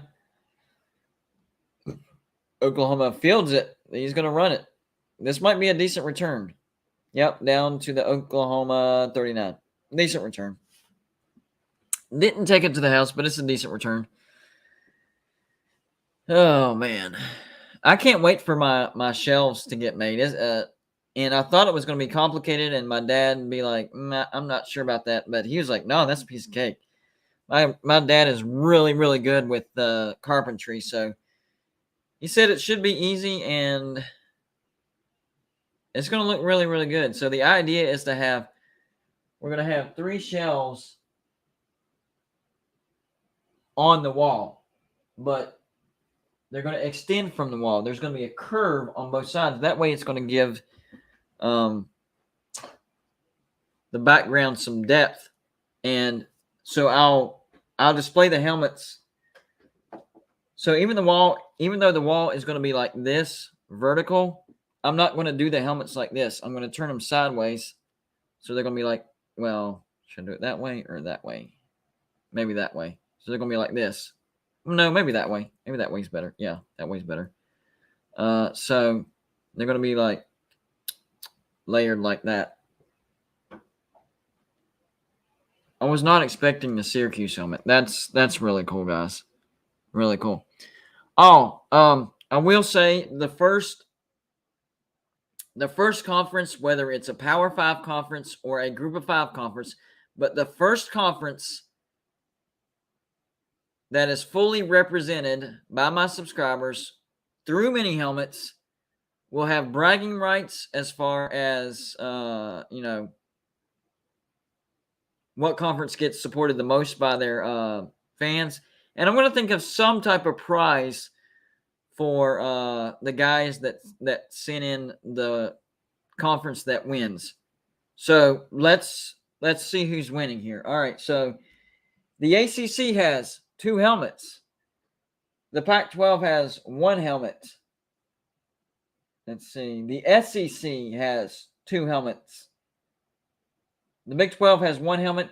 The Mountain West has 2 helmets. So we have a 3-way tie. The Mountain West has 2 helmets. The ACC has 2 helmets. And the Big 12 has 2 helmets. And I know conferences that have fewer teams have an advantage because you don't have to have as many helmets, but they have smaller fan bases. So I think it evens out. So first fan base or first conference that fills out the entire conference in mini helmets, you will have bragging rights, and we will think of some type of prize for the people that actually sent it in. Oklahoma gashing Nebraska on 3rd and 6. They are in field goal range, but they won a touchdown, of course. So that's why I try to keep everybody updated on what mini helmets that I do have as well. That way you don't send in another one. You send in a helmet that's not represented from the conference of your team. So if you're an SEC fan, don't send in Arkansas and don't send in LSU. Touchdown, Oklahoma. Challenge issued, guys. Challenged is, and you guys were already sending this stuff in, so I'm just trying to think of ways of rewarding you. I appreciate it. My background is going to be the best in all of college football YouTube world. It is going to be the best, and it's because of you. And don't worry if you can't send them in a helmet because they're too expensive. That's fine. I have a freaking Arizona State towel right there. See that? Right there, Arizona State towel. It's cool. I'll display it. I'm just saying for the mini helmets, because they do cost a little bit more, you're gonna have bragging rights for the conference that fills it out more, and the people that actually send them in. We're gonna set something up. Something. I don't know what it is. Me and Jay will talk about it.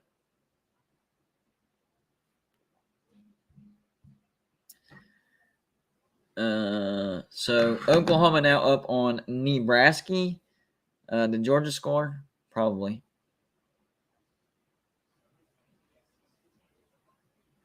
ESPN is showing like 4 different SEC games right now.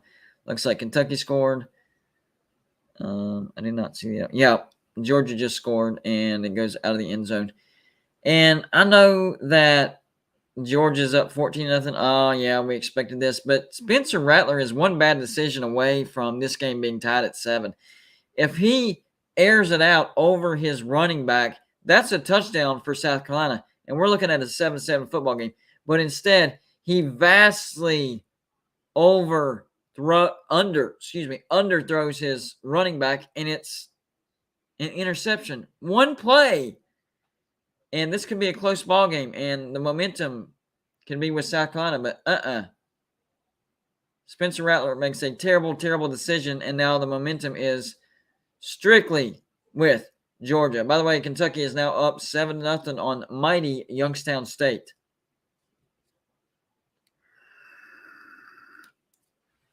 That East Carolina-NC State game was crazy. The last 2 minutes of that game was insane. It was insane. I think the kicker for East Carolina missed like 3 kicks in a row. A point after, and then a field goal. 3 kicks in a row. That, man.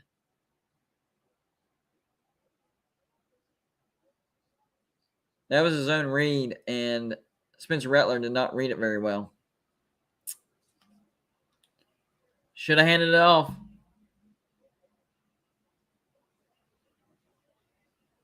Oh, no, wait a minute. He had it covered either way. That was excellent play by that linebacker. Somehow, some way, he had the running back and the quarterback covered at the same time. Unbelievable. 3rd and 6 from the South Carolina 29, moving left to right, bottom hash. Spencer Rattler back to pass. Almost sacked. He did dump it off. But, yeah, man. That interception is not looking. Georgia might win by 50, guys. Good gosh.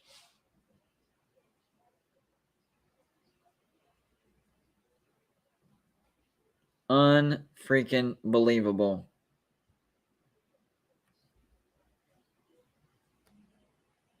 Hold on, guys. I'm just checking something real quick. Wait, did they go for it? Fake punt. 1st down. South Carolina. What a call. What a call.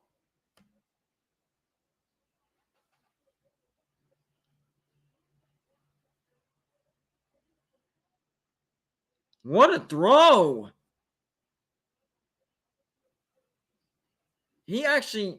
That punter actually read the defense. Maybe they should stick him at quarterback. Take out Spencer Rattler. Oh, up the gut. South Carolina, 1st down. That fake punt has got the momentum back. Wow. That was a great call by Shane Beamer, by the way.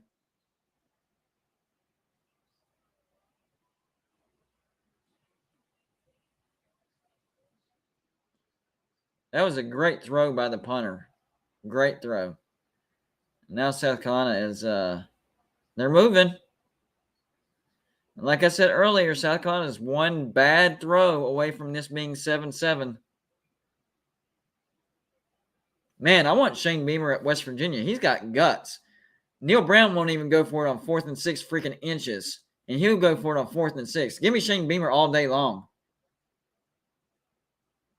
And I know if it doesn't work, that looks like a horrible idea. I get it. But he's here to win. Hey, if you don't get it, you don't get it. But you got to try. You have to try. I like that call. I like it. I like it. I like it a lot. And now Georgia has to think about that the rest of the day. Whenever South Carolina punts. Man, I want Shane Beamer at West Virginia now. I want him at West Virginia. I love the gutsy call. That was a gutsy call. 2nd and 11. South Carolina on the Georgia 39-yard line, working left to right, bottom hash. Spencer Rattler, don't make a stupid mistake. Why did they call this run play? I don't know. But they did. And now they're down to the Georgia 36. Maybe he's just setting up for the field goal. I don't know, but I really enjoyed that play call by Shane Beamer. That was borderline brilliant. Borderline brilliant, guys. 3rd and 8. Ball on the 36. South Carolina moving left to right. Close to the upper hash, not quite there. Man in motion to the backfield. Why did they run the ball right there? What kind of play call? Shane Beamer goes from a brilliant, gutsy call to Mr. Conservative. What happened?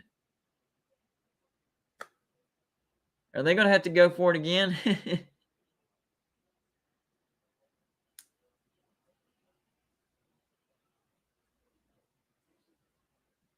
Okay, they're letting the clock run out. That's what you get for running it 3 times in a row after getting momentum, fake punt. You went from a brilliant coach to a very, very, very conservative coach.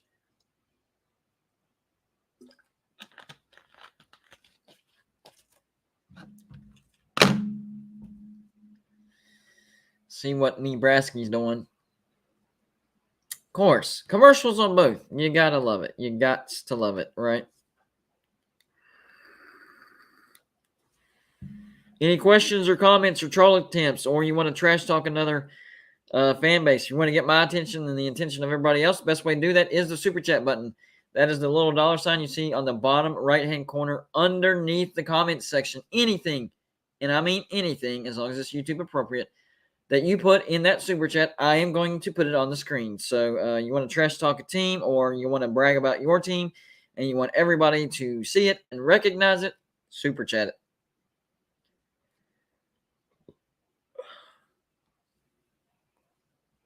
I hate commercials. I'm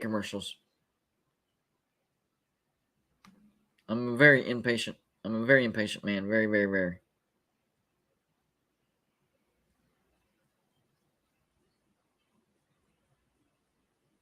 Okay. Sorry, guys. I got to get rid of a lot of these updates, nonsense updates. There we go. All right. Much better. Are we about back from commercials, guys? Come on. They need to stagger it where one has commercials and the other has commercials intermittently. Dude, SC doesn't have a chance. I agree. 100%. You are correct. But I will say, South Carolina is one bad throw away from this being a game. They had a play-action play to the running back, and the running back was running a go route, and he had the corner beat, or the linebacker, the linebacker had the running back. He had the linebacker beat on the go route, but instead of throwing it past the running back and letting him run underneath it, Spencer Rattler short arms it and throws it short. He didn't even get it to the running back. So it wasn't even a 50-50 ball. He underthrew it. It's almost like he threw it straight to the linebacker. It was a bad throw. But anyways, if he airs it out and gives his running back a chance to run underneath it, this could be a 7-7 football game. But instead, it's an interception, and it's a 14-0. And now we're looking at a 4th and 9 after a great gutsy fake punt call. But then he runs the ball 3 times in a row and ends up losing yardage. They might be out of field goal range now. So it's I can't. I don't understand what's going on at South Carolina. One minute Shane Beamer makes a brilliant gutsy call, but then he turns around and runs the ball 3 times in a row. It makes no, and it's not like anything creative for those 3 runs in a row. No, it was not creative. It was up the gut, into the teeth of the defense, and it does look like Oklahoma is driving. 1st and goal on the Nebraska 9. He does get the edge. Touchdown. Touchdown, Oklahoma. Or are they already up 14-7? Did I miss that? Did I miss the score? I did. They were already up 14-7. Now they're up 20-7. Spread picks looking good. Go, go, go. Sorry, Nebraska fans. I'm trying to have a good spread pick week this week. So it's nothing personal. And yes, he did get inside of the pylon. It's nothing personal, but I'm trying to recover from a 7-10, which the first couple weeks, I don't do great because you're still trying to figure out who's good and who's bad. So I'm okay with 7-10 is actually a good week to start off the year. So, but this would be a great win right here because most people took Nebraska and the points. So if I win this gives me an edge on a lot of people. I kind of went against my gut. I wanted to take Nebraska and the points because it's at home. They just got rid of Scott Frost. The fans are going to be pumped. The fans are going to be happy. A new era of Nebraska football, right? But I went against the grain. I went with my instinct on that one, and I took Oklahoma in the points. So far, so good.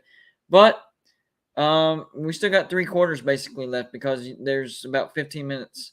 I don't know why they're taking so long to review this. This was a touchdown, easy. He's not out, not out, not out. He's in. He's in. He crossed the plane. It doesn't matter whether his foot went out of bounds after he crossed the plane. He crossed the plane.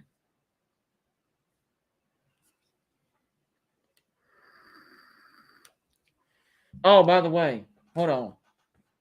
I do need to go through my list. And if you're in the chat and you sent me something, please tell me in the chat so I know. Going down the list. Let's slide this up for a minute so I can go through everybody. Up here. Notre Dame pennant. That's from Greg. Texas Tech round sign right there. That's from Sam.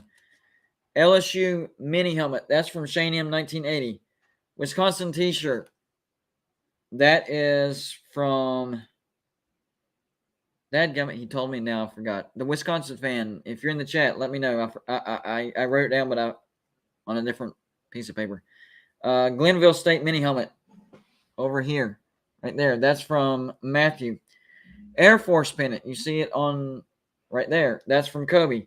RG3 newspaper clipping directly behind me. I don't know if you can see it. Nope, you can't. There you go. Right there. That's from Marshall.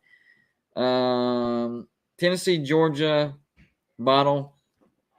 That's going to be right there. That's from Jim. Florida State hat, which is on this side underneath the Wisconsin. Right there. Down. There we go. Right there. FSU 45. Nebraska pennant, which you see up there. That's from Husker Nation. Syracuse mini helmet. Right there. That's from Daniel. Florida State mini helmet. Right there. That's from Cam, a.k.a. CT on YouTube. Arizona State terrible towel and the Stanford flag. That's from Matt. Arkansas mini helmet. That's from Tim. Air Force mini helmet. That's from Michael. But I don't know who sent in the TCU flag. If you're in the chat, let me know. The Louisiana pennant over here. So if you're in the chat, let me know. Utah State mini helmet. I don't know who sent that, so let me know.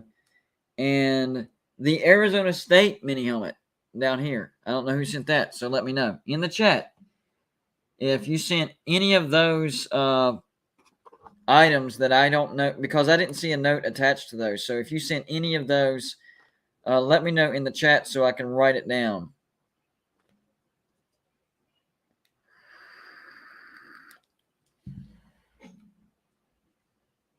They took that off the board. What? So they reviewed that touchdown and they overturned it.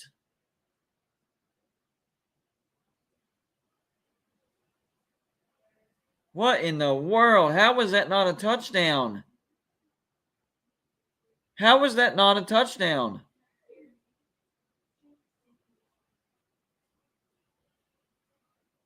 He crossed the. I know his foot went out of bounds, but he crossed the plane. How was. Somebody explain to me how in the world that was not a touchdown? How? How is that not a touchdown? Refs already screwing it up today. Already screwing it up. Okay, gosh. Yes, it did. It did. It did cross. It did. The the pylon. You got to remember the goal line extends beyond the painted lines. It extends forever. The goal line extends forever. It circles the entire earth. So if the ball crossed before he goes out of bounds, that imaginary line that goes past the entire world, it's a touchdown. That was a touchdown. The ball crossed before he stepped out of bounds. Easily. But Oklahoma's still up 14-7. But that was a touchdown. The ball did cross the plane. He was in bounds. It don't matter if the ball was in bounds or not. He was in bounds whenever the ball crossed. That line extends forever. So if the ball crosses that line and you're still in bounds, that's a touchdown. Well, they're wrong.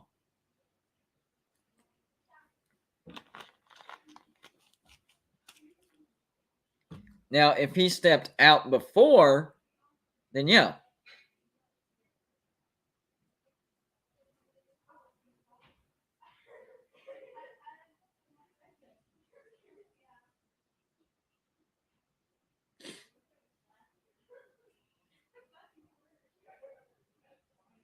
Yeah, his foot touched out of bounds, but after the ball crossed the plane.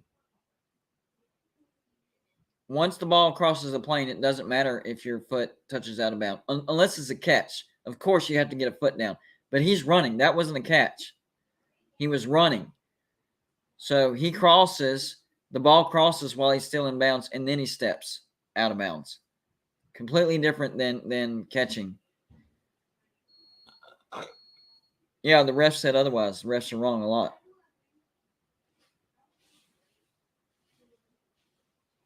Well, you can be wrong too. That's cool. But they'll get a touchdown anyways, probably, because they're down on the half-yard line. So somehow they determined that that the ball didn't cross the plane by a half a yard. That doesn't even make sense.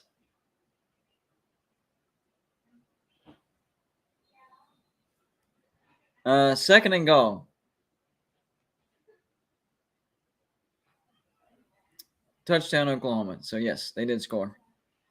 So that's all moot, but that first call was a touchdown. They got that wrong. If your body or the ball crosses the plane, if your body's inbounds and the ball is crossing the plane out of bounds, then that's a touchdown because it doesn't matter whether you step in bounds, you're crossing the plane. That's why they call it a plane. And once the ball crosses that, now if you're running out of bounds, like if you get, so let's say, so here's the cone, right? In bounds, out of bounds. If you're crossing out of bounds and the ball crosses the plane, then no, it's not good. But if you're crossing in bounds, even if you step out of bounds, once you cross the plane and the ball crosses the plane with you, that's a touchdown.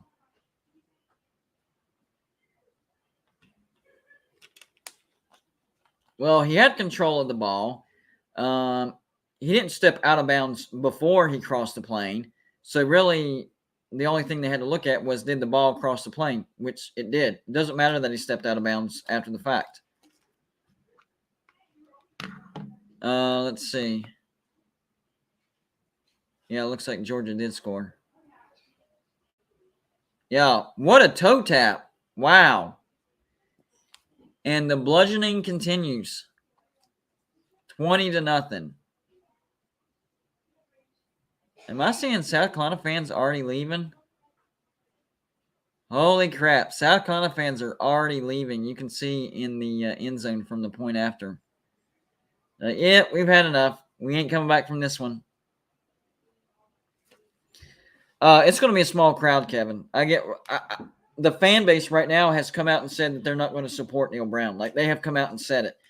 Now, West Virginia is known for having late crowds, but I don't think this is going to be a late crowd. I think you're going to see, this is the first game of many games where you're going to see the support drop dramatically. Virginia Tech is now up 20-0 on Wofford. Michigan up on UConn 23-3 with 12 minutes left in the second.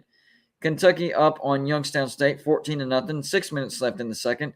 Baylor up on Texas State 14-0. About 11:45 left in the second quarter. Purdue is up on Syracuse 6-3, by the way. Purdue is up on Syracuse 6-3. Northwestern meeting Southern Illinois FCS team 14-7. See if that game gets interesting. So I'm checking the West Virginia game. They haven't kicked off yet, according to ESPN. Yeah, 41-point favorite. They are not going to lose this game, but can they cover the spread? That's the biggest question here. All right, let's switch back to Oklahoma, Nebraska. Hopefully they're off commercials.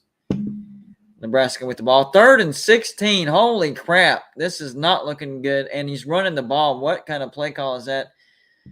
4th down. Nebraska on their own 22. They are punting. They are down 21-7.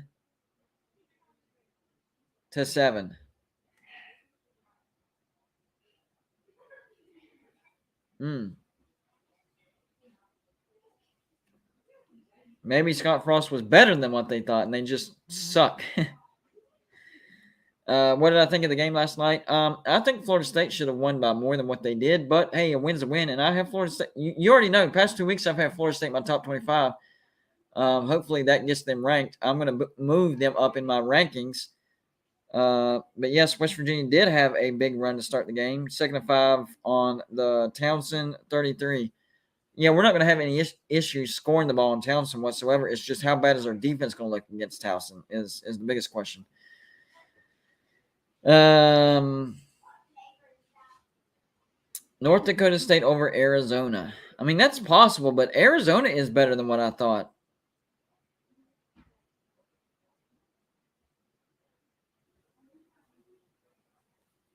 Arizona better than what I thought. Commercials. I don't like commercials. Get off the commercials. Stop being on commercials at the same time. That is annoying. But of course they are.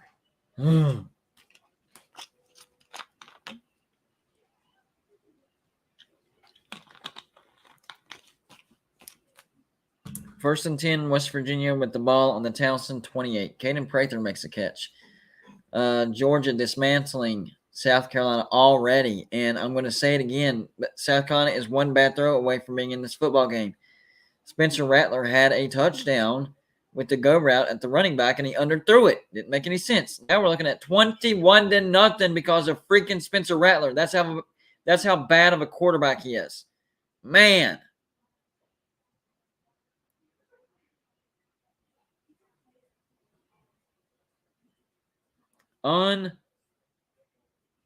Unbelievable. All right, let's see here. Yeah, I'm keeping up with it on my ESPN app as far as the West Virginia game.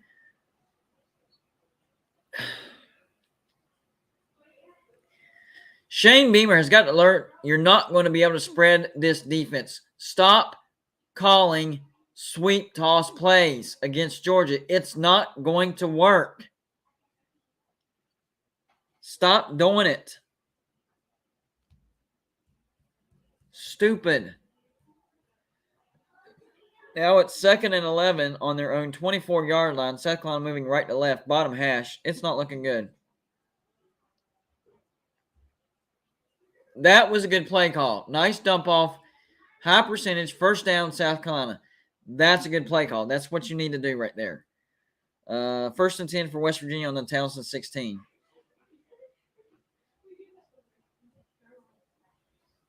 Second and 10 on the Townsend 16.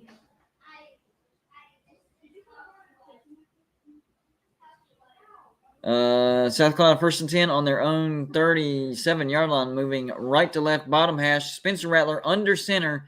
Looks like he's going to hand off right up the gut. Right side, going to get about 3. That's a lot of yards for that play call, by the way. 1st and 10, West Virginia on the Townsend 16. 1st and goal on the Townsend 2.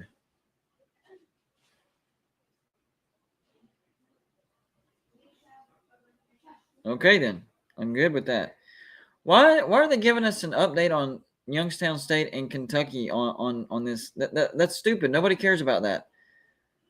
Spencer Rattler thought about the reverse, but it's still up top. Good play call, though. First down, South Carolina. Okay, they're trying to stay in this game. They're trying. They are trying to stay in this game. 2nd and goal from the Townsend 2 for West Virginia, by the way.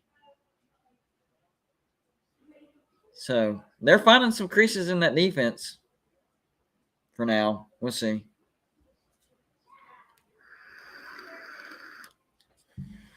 Yeah, the East is looking good this year. The East might be better than the West. You have Georgia, who's looking even better than last year. You have Kentucky, touchdown West Virginia, by the way.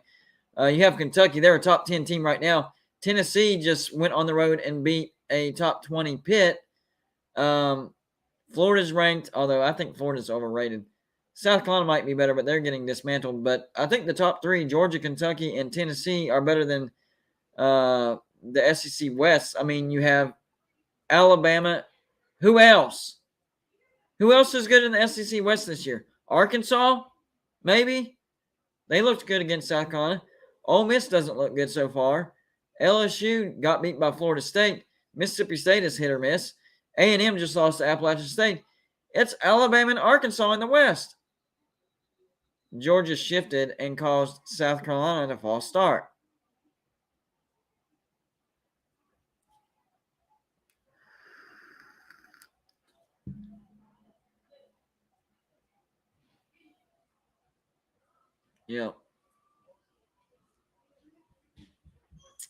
Yep, false start on South Carolina. That's called shooting yourself in the foot there, guys.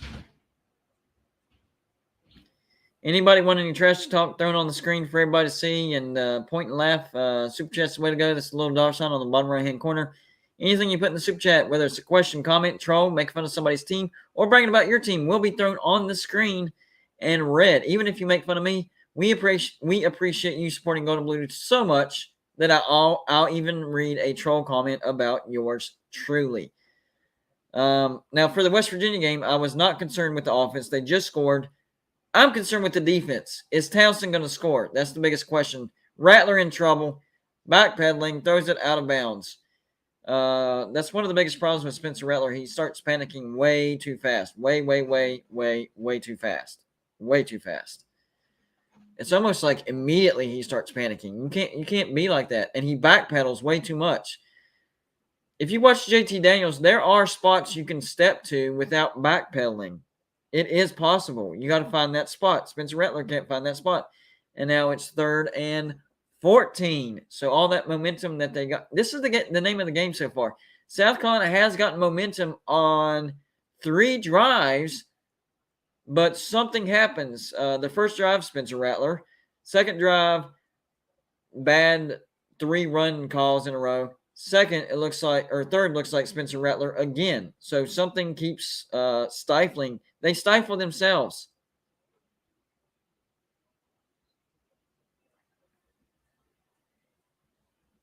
App State game. Hold on.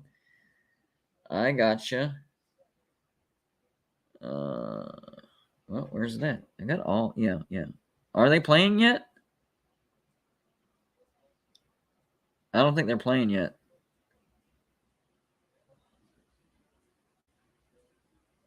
Let's see. Let me check. Yeah, App State doesn't play till 3:30.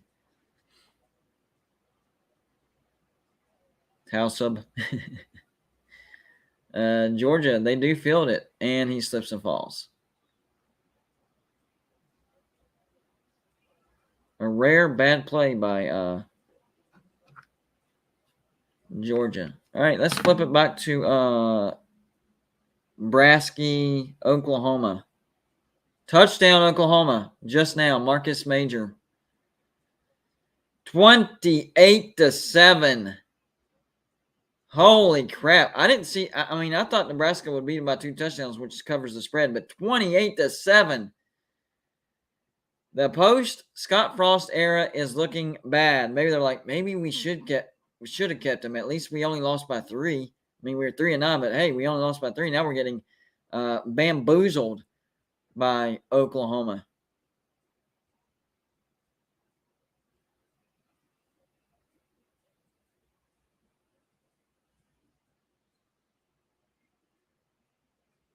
Did Towson just run the kickoff back? Wow.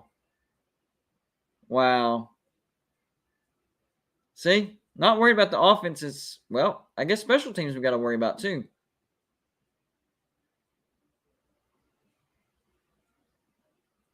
Telling you, West Virginia might not cover. They're not losing the game, okay? They're not losing the game. But they might not cover. That's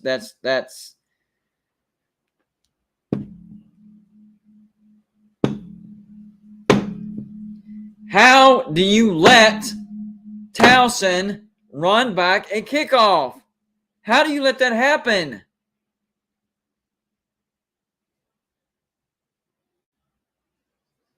Absolutely stupid. 96-yard touchdown returned by Towson. Stupid. Friggin' Towson.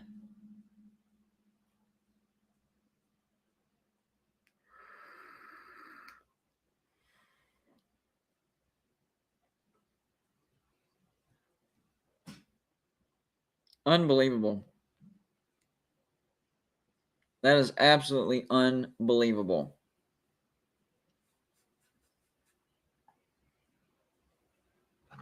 West Virginia better get their heads out of their rear ends. This is absolutely ridiculous. Is our coverage that bad? Like, is it that bad? We can't, like, we can score, but we can't cover on special teams or defense. What in the world is going on?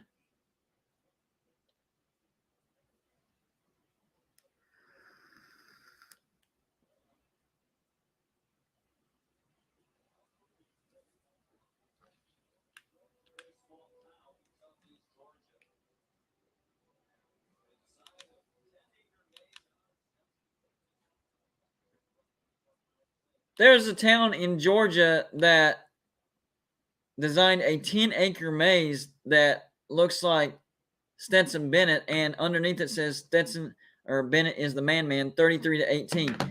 Y'all need to Google that when you get a chance. Stetson Bennett maze in Georgia. It is amazing. All right, JT Daniels. Score a touchdown for West Virginia because it looks like this is going to be a good old-fashioned shootout. Unbelievable. Georgia goes to the edge, and they're going to get 5, maybe 6 yards now. And it's going to be 3rd and 4, it looks like. Yeah, we were talking about Townsend running it back. That's unacceptable. Look, West Virginia is going to win this game, but that right there, that's a problem. That is a problem.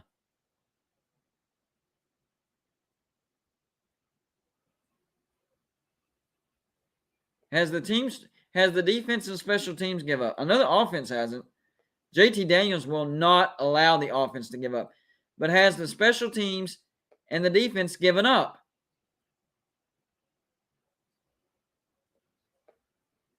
Looks like it's going to be third and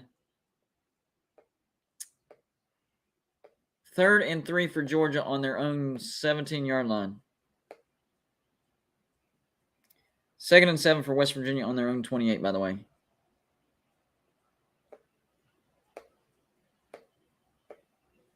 If West Virginia does lose today, I will go full-blown clown. I will. Georgia going to have to punt. 4th and 2.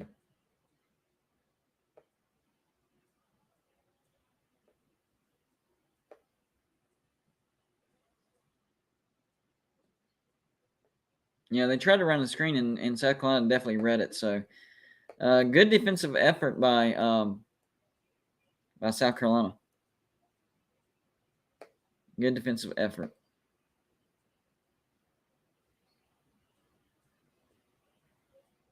So Georgia's going to be punting. They still might try to draw South Carolina off. Nope. They're going for the block, but they didn't get it. All right, South Carolina going to field it at the. There is a flag, by the way. They're going to let it roll out of bounds at the South Carolina 40. Okay, so back to Oklahoma and Nebraska. I didn't expect it to be this big of a blowout, but right now we're looking at 28-7. 3rd and 13 for Nebraska on their own 22. Have they given up already? Casey Thompson back to pass. That's going to be a first down. Okay. First down. 28-7. I was not expecting that this early in the game. Man. Is Nebraska really, really bad? And Scott Frost made him a little bit better to where they were losing close games, and now that he's gone, Scott Frost might have a future head coaching position if Nebraska starts getting blown out. They'll be like, hey, at least he kept it close. 2nd and 9 for Nebraska. And you can see Brent Venables. He's still the same Brent Venables. Nebraska back to throw. Oh, what a hit. What a hit.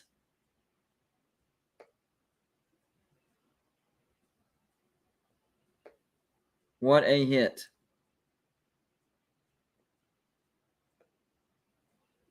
Yeah. It's 3rd and 3. Big hit. 3rd and 3. Nebraska on their own 43. Moving left to right. Top hash mark. Let's see here. Is that a flag? Is that a false start? Delay game? False start, Nebraska. Man, shooting themselves in the foot. Somebody asked for the Baylor score. Let's see here. Baylor is up 14-0. But Texas State has a 2nd and 3 on the Baylor 12, so they are driving. They are driving.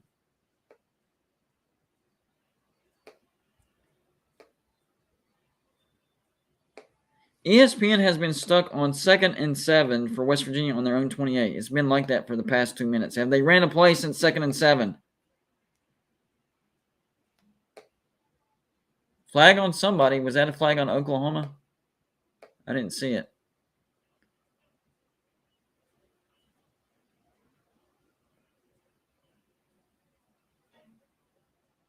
That might have been a push-off by Nebraska. That was a push-off by Nebraska. That should be on Nebraska.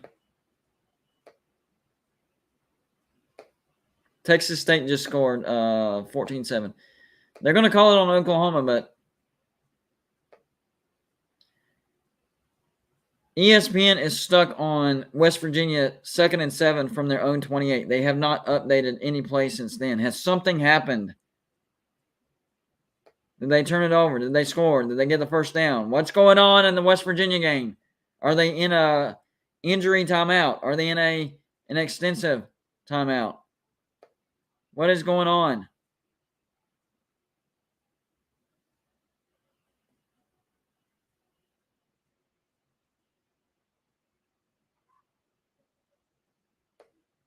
So they had to go for it on 4th down to get a first down. I mean, I like the play call, but why did it get to 4th down? We're playing Towson. Oh my. If this turns out to be a close game, then the players have quit on Neil Brown. That's what I'll say. The players have quit on Neil Brown if Towson turns out to be a close game. I don't think they're going to lose. That would be unthinkable. It really would. But if it's even close, I'm done. I am done.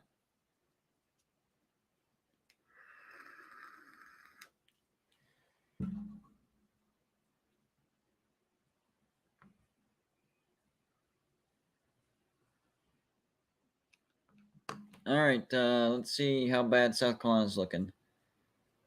They do have the ball. I think they are in Georgia Tech. How about that? Will Muschamp, the defensive coordinator for Georgia, the former head coach. They are barely in Georgia territory. 3rd and 4 on the Georgia 49, moving right to left, bottom hash. Spencer in the shotgun, bottom receiver in motion, up to the top. He's got a guy to his left. It looks like he's going to hand off to the guy to his left, and the guy's going to be ran back like 20 yards. Oh man. Oh man.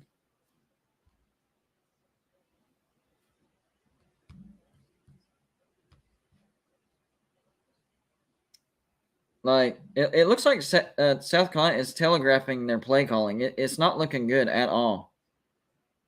It's not looking good at all.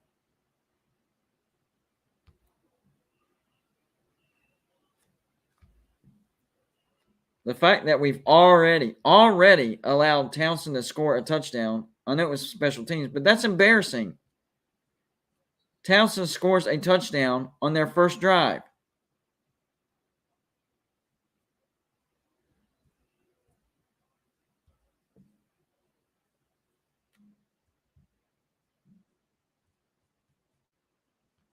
What? How do you do that? How do you do that? That's insane. It doesn't make any sense. Golly. Come on, stupid ESPN update. Hold on, let me refresh this. Got stuck on one play. I think it did that last week too, and then it got just way behind. I don't know why it kept doing that. That gets on my nerves. Okay, so it's still stuck on the same play. It's saying West Virginia 2nd and 7 from their own 28 with 8 minutes left in the first. That is not where it is. Update the plays, ESPN. Seriously, look at this, guys. That's supposed to be up to date. That is not up to date. It's been stuck on that play for the last 5 minutes.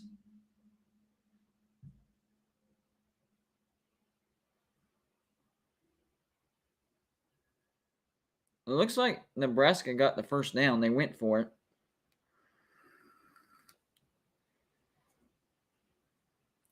We're in competition with an FCS school, and that just clicked. Well, hopefully it clicks for the players.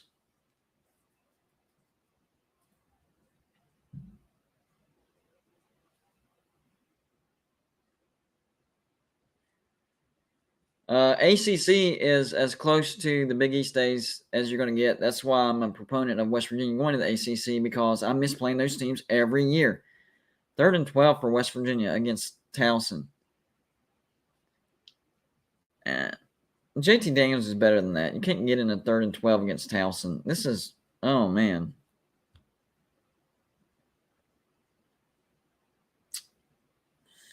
Nebraska 1st and 10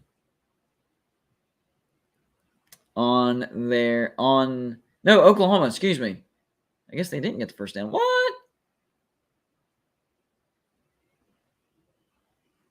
Play fake, laser throw by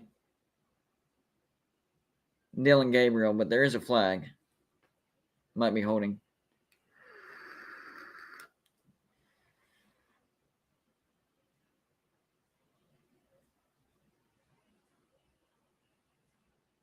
Exactly, Nick. Exactly. Illegal man downfield for Oklahoma. But they are up 28-7, so see how South Carolina's doing. Nope. Commercials.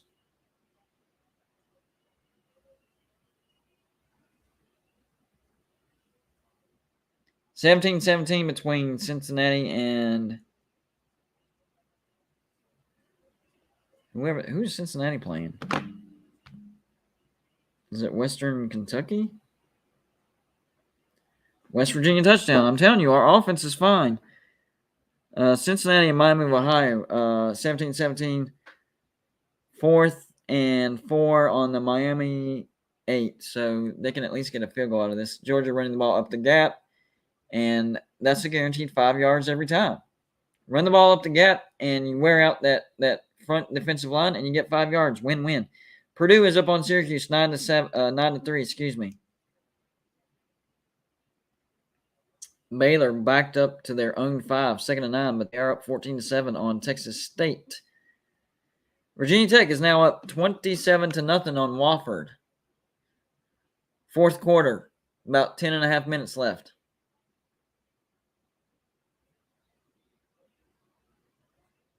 Second and 4 for Georgia on their own 21, moving left to right, upper hash, handoff again. No, fake handoff, screenplay. 3 missed tackles, and that almost went for 10 yards. Wow.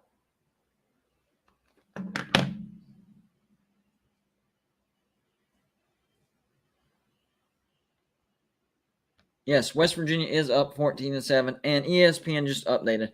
I guess they're just going to update every time somebody scores. West Virginia up 14-7. 3-yard touchdown run by Tony Mathis. The total yards is lopsided, especially rushing. They just showed it. Passing, not as lopsided, but still lopsided. Oklahoma down to the man. No, Oklahoma might score again. The run. Holy crap, they can't tackle. He almost took that to the house.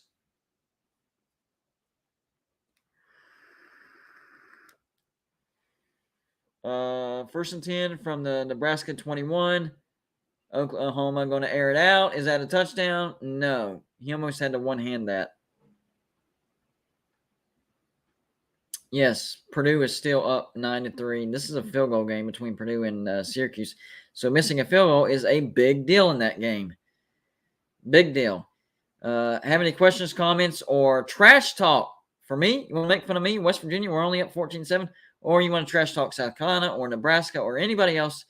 Syracuse not doing good. Or you want to brag about your team. Super chat. I'll throw it on the screen. That is the little dollar sign that you see in the bottom right-hand corner under the comment section. Anything you put in that super chat will go on the screen for everybody to see. So there you go. And Dylan Gabriel overthrew his target in the end zone. It is now 3rd and 10. Wait, did Townsend return it again?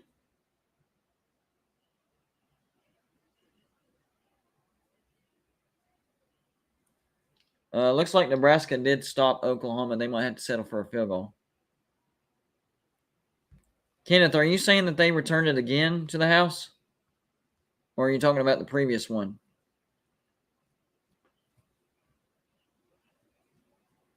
Make sure to hit the thumbs up too, guys. That helps the video hit the YouTube algorithm.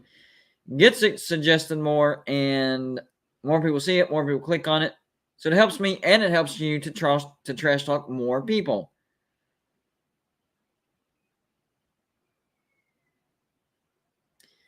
No way Towson returned it again. I would have said no way they returned it to begin with, and Oklahoma misses it. No good. Hey, a win's a win for Nebraska. They will take it. Absolutely pushed it right. Absolutely. Had no chance from the get-go. The Nebraska coach is fired up over a missed field goal and being down 28-7. Hey. Not the best thing to be fired up about, but I guess you need something. Georgia with the ball on their own. No, on the South Carolina 25-yard line. They are still up 21-0, 47 seconds left. They are looking to score. They could cover the spread in the first half. Touchdown. Is that a touchdown? Yep, touchdown Georgia. They just covered the spread in the first half. Oh, did he not catch it? Nope, he didn't. He dropped it. Never mind. Okay. So they haven't covered the spread yet. That was a good pass, though. Good coverage.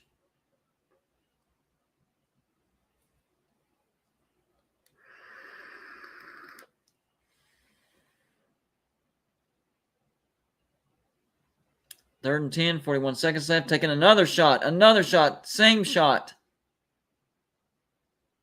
Did he catch it that time? No. Fourth down. Okay.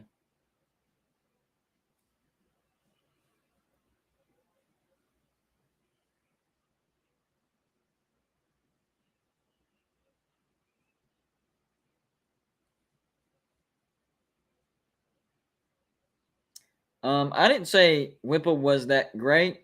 I was saying the combination of losing Whipple, Addison, and Pickett was going to hurt your offense, which is held to be true. Slovis has done good, but your offense has taken a step back. Field goal good for Georgia. They are up 24-0, so they almost covered the spread right before halftime, but not quite. Not quite. Make sure to send gear to represent your team to P.O. Box 360, Liberty, South Carolina, 29657. Yes, I prefer the mini helmets right there, but as you can see in the background, I have pennants, I have shirts, I have banners, I have flags, I have signs, I have a Coke bottle, I have a flag, bunch of stuff. Send anything to represent your team. But I do have a challenge for the mini helmets. The first conference to fill up the mini helmets, as far as having in the entire mini helmets represented for Golden Blued. Number one, you'll have bragging rights. Number two, I am thinking of a prize for all the people that send in the helmets for the winning conference. So, challenge is issued. Right now, it is a three-way tie between the SEC. They have two teams, LSU and Arkansas.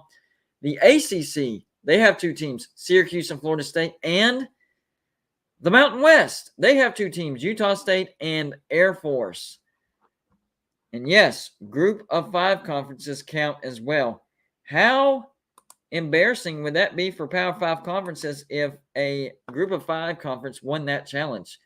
Mountain West off to a good start. Utah State, Air Force represented. Telling you, could happen. All right, guys. I'm going to mute myself. Quick potty break, but I promise.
Excuse me, I forgot to unmute myself. Sorry about that. What I was saying is flag on the play for South Carolina, 13 seconds left in the second. They might try to get within field goal range, but it's a long way.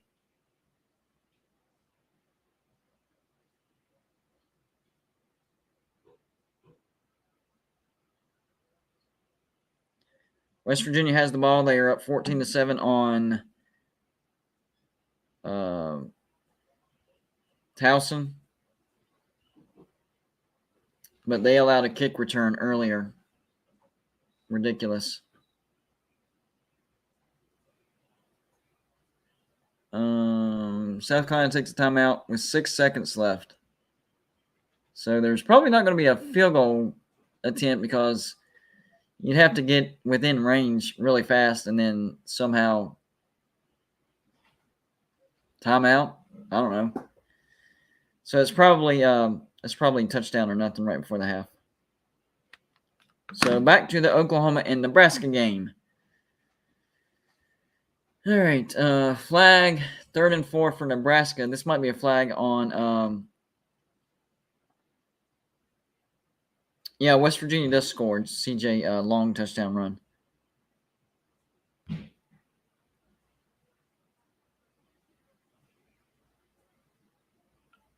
What happened?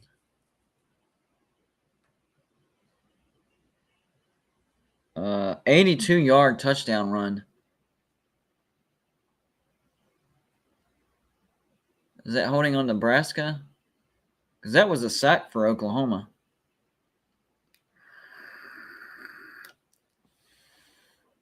Fourth and 14, Nebraska is punting. There is 3 minutes left in the second quarter. Man, I feel bad for Nebraska fans. This is really, really bad. Did he muff it?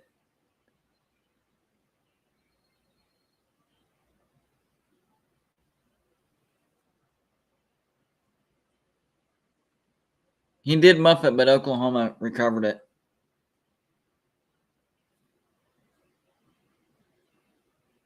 Okay. South Carolina is 1-1.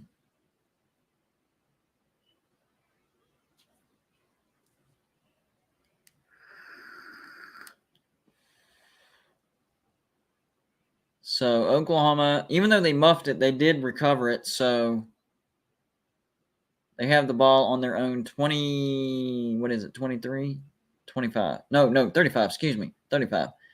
Moving right to left, bottom hash, handoff, right side, missed tackles. It's going to go for 6 yards. Nebraska looks just plain bad. They look really, really bad. Make sure something crazy didn't happen with Georgia, South Carolina.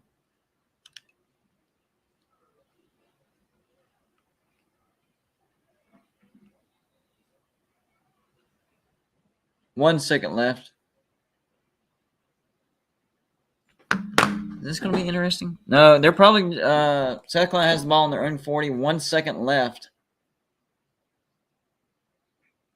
So we're going to see a Hail Mary. The rare Hail Mary.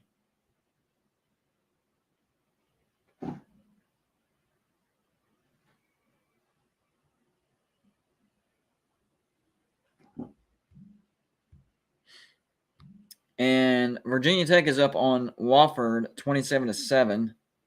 So they're not looking good.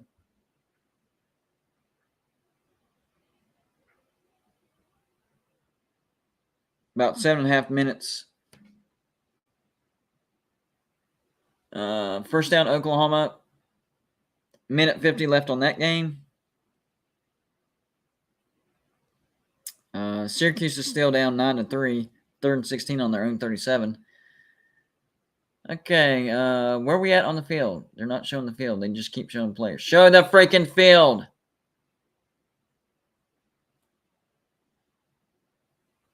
Oh, they're down on the Nebraska 16. They're about to score again. Big run, big run. Touchdown, Oklahoma. Holy crap. Holy crap. Nebraska, you are terrible. Yikes.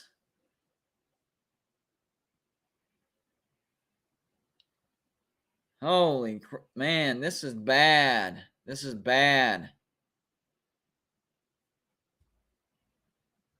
4th and 1 for Virginia on their own 31.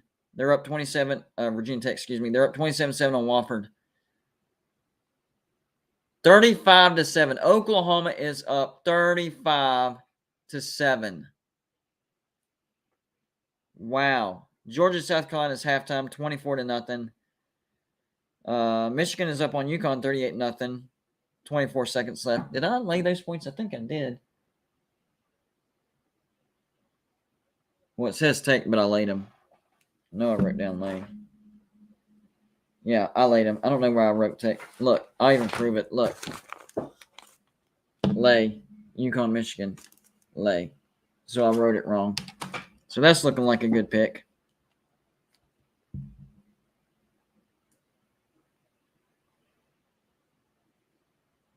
And Townsend's going to have to punt.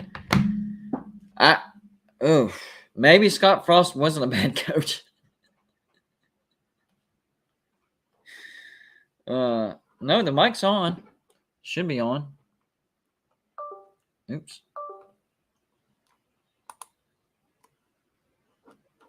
Crap, the wrong camera's on. Let me go to settings, guys. Hold on. There we go. Audio.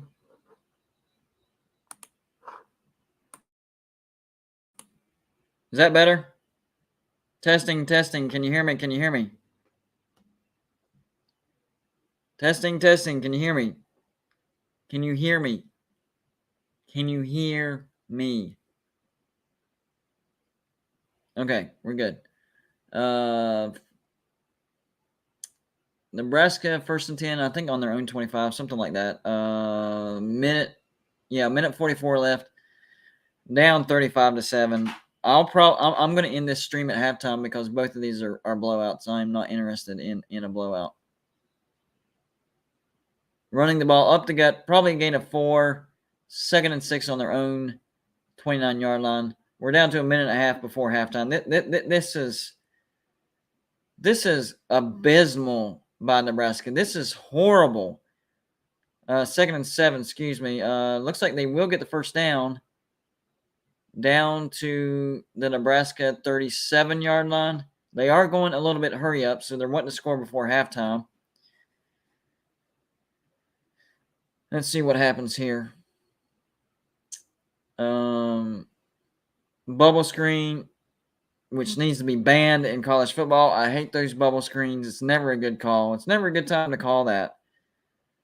So they're looking at a 2nd down and long, down to about 55 seconds left. 2nd and 9. Nebraska still on their own 38-yard line, maybe a gain of 1. Run, successful run, first down. 45 seconds. They're going to be near midfield. There is a flag.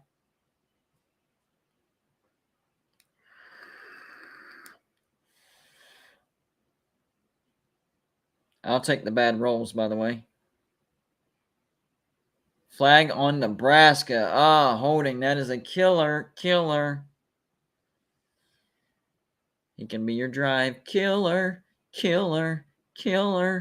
Yeah, that's a drive killer right there. If y'all are familiar with 3 Days Grace, that was a reference to the song Painkiller. Good song, by the way.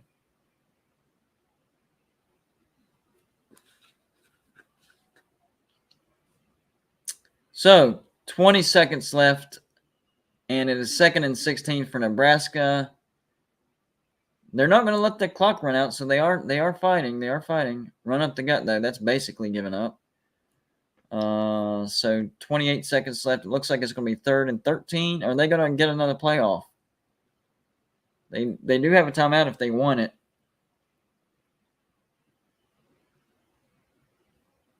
Yeah, I think West Virginia would beat Nebraska. I do. They're bad. They're really, really bad. 3rd and 12. 7 seconds. If you want to get a playoff, you might want to call timeout, but they don't. Sacked.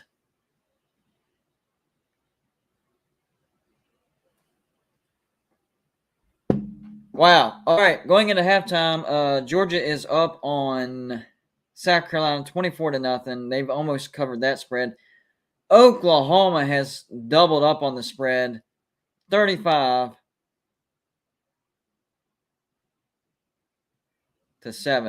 Unbelievable, guys. All right, I'm going to end this one because these are blowouts. This is absolutely ridiculous. But y'all make sure to hit the thumbs up on the way out. That way it'll hit the YouTube algorithm, get more views, all that good stuff. I'll be back for some 3:30 games, okay? And I'll try to get a video out between here and then as well. So blowouts. We have blowouts going on. Not very interesting. So we're going to head out of here. But we will definitely see you later on. Make sure to have the notifications run. I don't know exactly what time for the next games I'm going to start, so it's best to just have the notifications going. And if you're not subscribed, this is what we do every day. College football, not live streams, but we do live streams every weekday and some on Saturdays, so keep that notification bell rung and hit the subscribe button if you're a college football fan. There you go. I'll see you guys here in a little bit. Y'all have a good few hours until then.